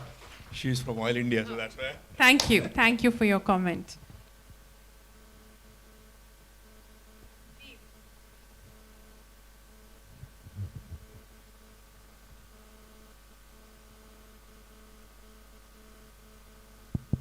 Can you hear me now?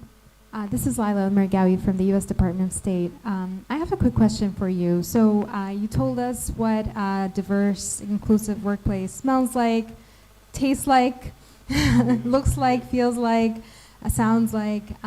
But is there sort of like a minimum expectation that now that you've had all these experiences, you've heard from each other, do you think, as you've heard from each other, that, hey, this company is doing something that we're not doing and we should start doing that? Is there a minimum expectation that speaking of the government, that, governments around the world should start setting of like, you're a company, you're operating, this is the minimum expectation that you want from you? Yeah, I think that's a great question. And in fact, that is one of the thrusts of our working group.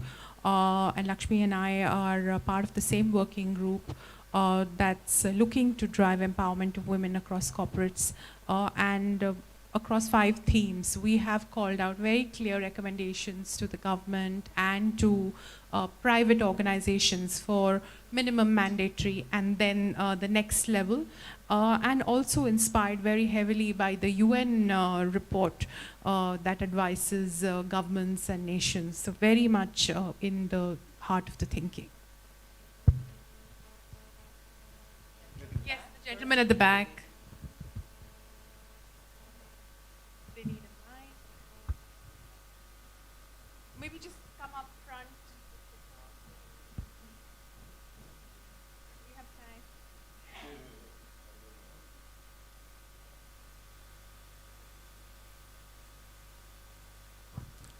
Yeah, my name is Soni Jacob. Professionally, I'm an architect.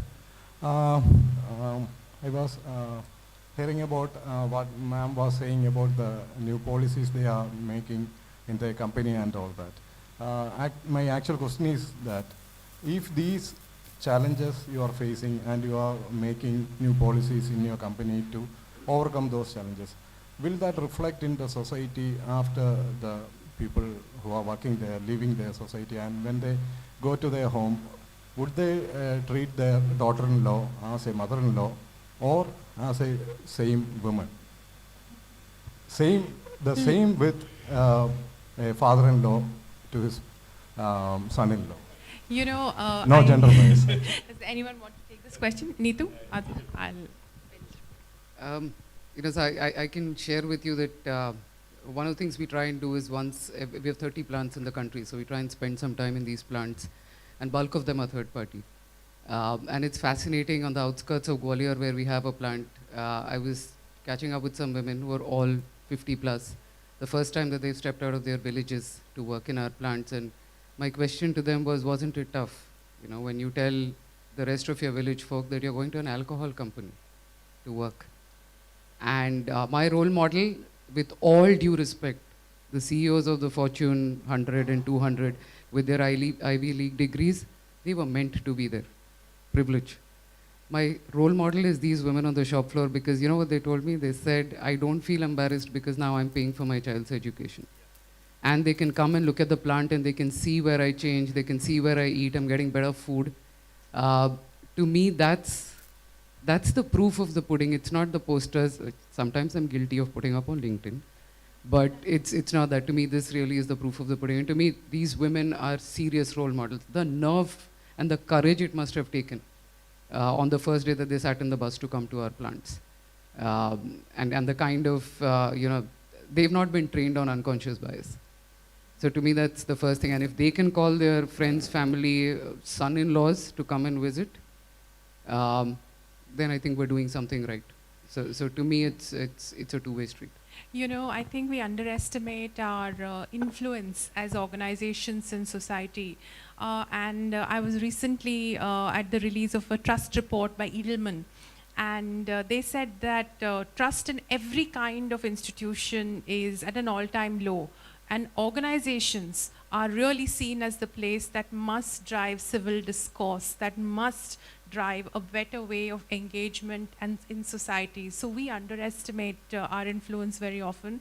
HUL for 20 years now has a program called Shakti, where we have 150,000 women who work in rural parts of the company as sales promoters.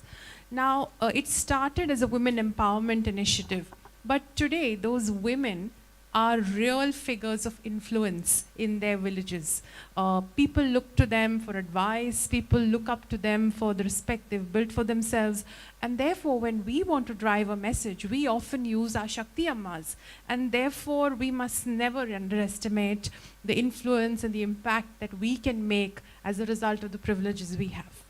Can I just add a nuance to that? Yes, of course. The nuance to that, I think it's not just about the women. It's about the men in your organization. It's about all diverse groups. because that's when the impact is truly felt very well in said. their lives, in their societies.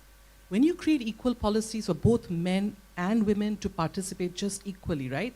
When your parental leave policies are not maternity or paternity, but they're maternal, they're paternal, that's when you start changing the dialogue at workplace. When you start changing the dialogue at the workplace, the conversations the mothers are having with the sons and the fathers are having with the daughters and the sons and amongst themselves, everything shifts.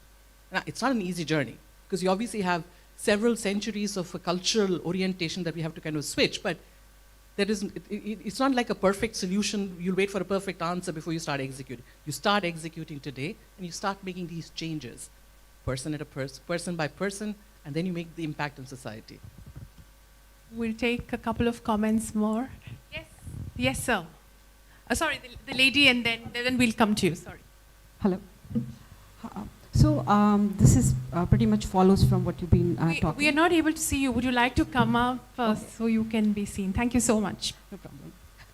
Hello, I'm Darshana, and I'm a physicist by training, and presently I'm working to bring young girls into STEM workforce. So my question follows from what you people have just been talking about. So it's basically addressing the entry level into the workforce. Like there's a recent report that says that 20% drop in the workforce happens in the first 10 years of the entry into the workforce, and I feel that bringing role models out in the society plays a big role, right? Many in my generation were inspired to pursue a STEM degree because they saw Kalpana Chawla in TV.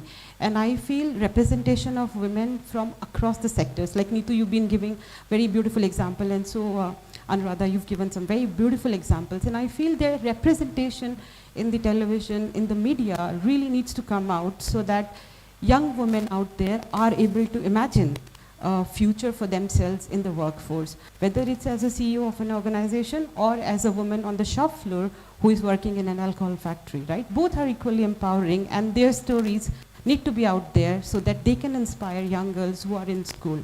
So I just wanted to know what are your thoughts and what your companies are looking to address this particular gap out there in the media, because LinkedIn and Facebooks and all, we can talk, but that will reach a very select few people who are on those platforms. But the power of television, radio, and other communications of mass media, means of mass media like newspaper, still cannot be underestimated. So any comments? Yeah, I think STEM is certainly an area where we have to accelerate our efforts. I was recently reading research that only 1 in 6 scientists in the country are women. But I'm going to look to Lakshmi and Nisha, who lead large workforces of STEM talent, and look to you for your thoughts. I'll start with you, Nisha. So role models, women in technology and women is something that we do measure in IBM as well internally. Now taking it to the next level to the society is where we partner, as I mentioned earlier, with academic institutions, and that's when you really go to and talk to the students who are aspiring to become the next, the next Kalpana Chawla, or become the next scientist in an organization. So that's how we've been able to influence. I would say not so much in the media, but more so through industry bodies, really going to the institutions and then talking to the students.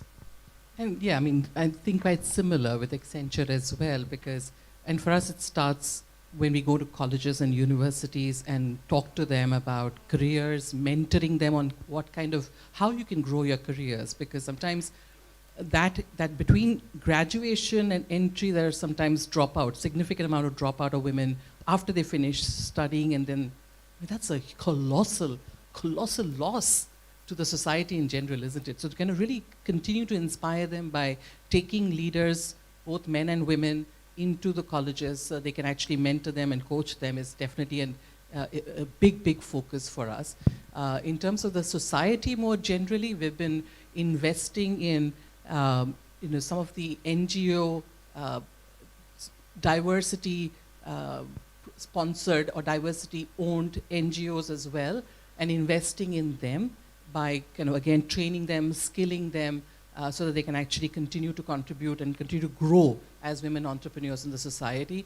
And of course, skilling as a CSR effort as well. Most of our entire CSR funding goes into skilling efforts entirely. And so a lot of that focus is on women and diverse groups so that you can continue to create an impact in the broader community and society, and not just the talent that is directly targeted towards organizations like us. So I think it has to be very broad-based because of the size of this problem is quite immense. And so we have to kind of go early. You have to inspire young girls early in the age group of when they're in class 8 and 9 so that they can take the right decision to kind of choose a STEM career and then stay in a STEM career and then stay through STEM education and then STEM career. So that's the deliberate focus around investing in mentoring and coaching and nurturing. And role models are ideal, which is why I said one of the two things if organizations need to focus on is actually being very deliberate about appointing leadership that are women. Now, despite any quotas that may exist on boards, etc., I think if you do that, then by itself you create role models that are visible role models for people in the organization and outside to see and be inspired by. I think we've got time for maybe a last comment. Yeah. Gentlemen, yes. My name is Anthony. I live in the corporate world, works in multiple countries.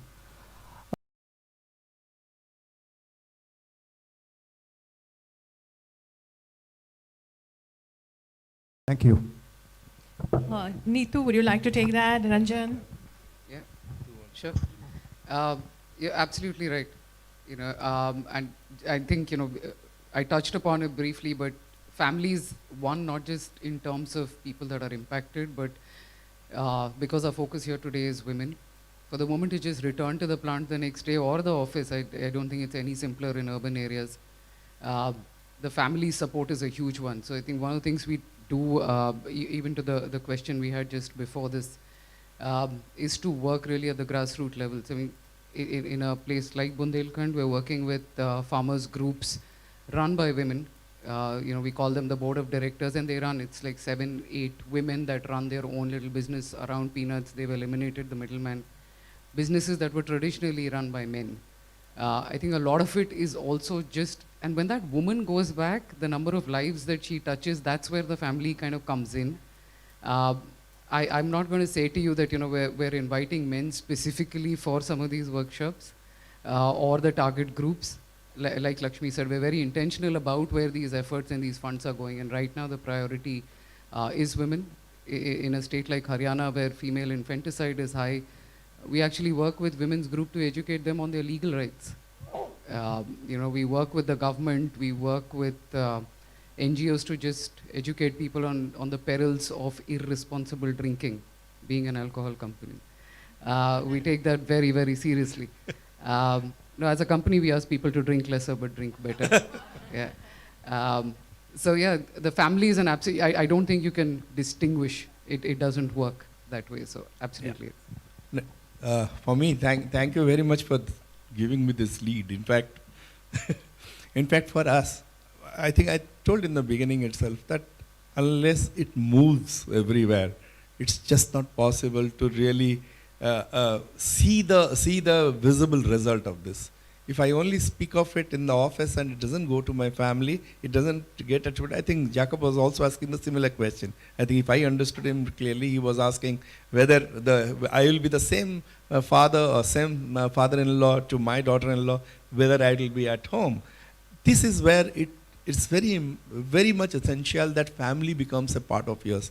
As far as my company is concerned, Indian Oil, I think we have family well knit into the entire system. I mean, you know, first of all, I mean, as far as our programs or as far as our facilities are concerned, families are inbuilt because of the dependents and taking care of everybody. That's one thing.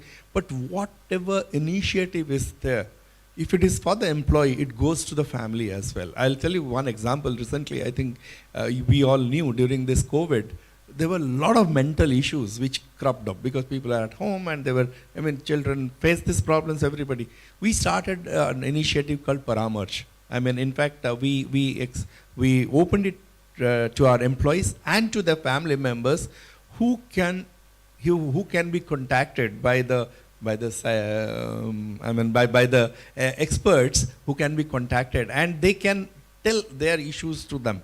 And this, I think at least I felt very happy about it, that entire Indian Oil families, which would definitely goes to something like 1.5 lakh people. They benefited out of it because people thought, yes, this is what is available, and the family, that feeling of that oneness, and not only that Indian Oil is a family. The Indian Oil families are the part of the family of Indian Oil. That felt very good. Similarly, any of our initiatives, we always keep on saying. I'd just like to say, because of our programs, because of our facility, we say from the cradle to the grave. In fact, Indian Oil provides all supports from the time you are in a cradle when you join Indian Oil, and when you go to the grave, including your funeral expenses, everything is paid for. So that is where we feel the family is the most important thing, and every initiative that is brought in, it is not for the employees, it must travel to the families as well. So that's why I think I'm thankful that you brought in that family. Yes, inclusion means family, definitely. Yeah, just a last point. So it's also about having intentional discussions at the workplace about how you can really balance work and family as well. And we do that through our employee resource groups. How do you say no? As women, are we okay to say no? Because that's how you balance and you get more time for yourself, your children, and the organization as well. You're able to do your best. Thank you. I think we could go on for a few hours. Clearly a very, very hot topic, and one that we will continue to deliberate on as we get into discussing some of the recommendations of the working group tomorrow. I just want to close by saying again, what Dr. Reddy said, that each of us is in a hugely privileged position. And like I said at the start, to choose to commit is within our gift. So let us make that collective commitment today, because if not us, then who? And if not now, then when? Thank you, session chair and speakers, for those very deep and intense and eye-opening deliberations. And as our chair said, that we will continue with this. Thank you so much for being here with us today, and have a great evening. We'll see you tomorrow. Bye-bye.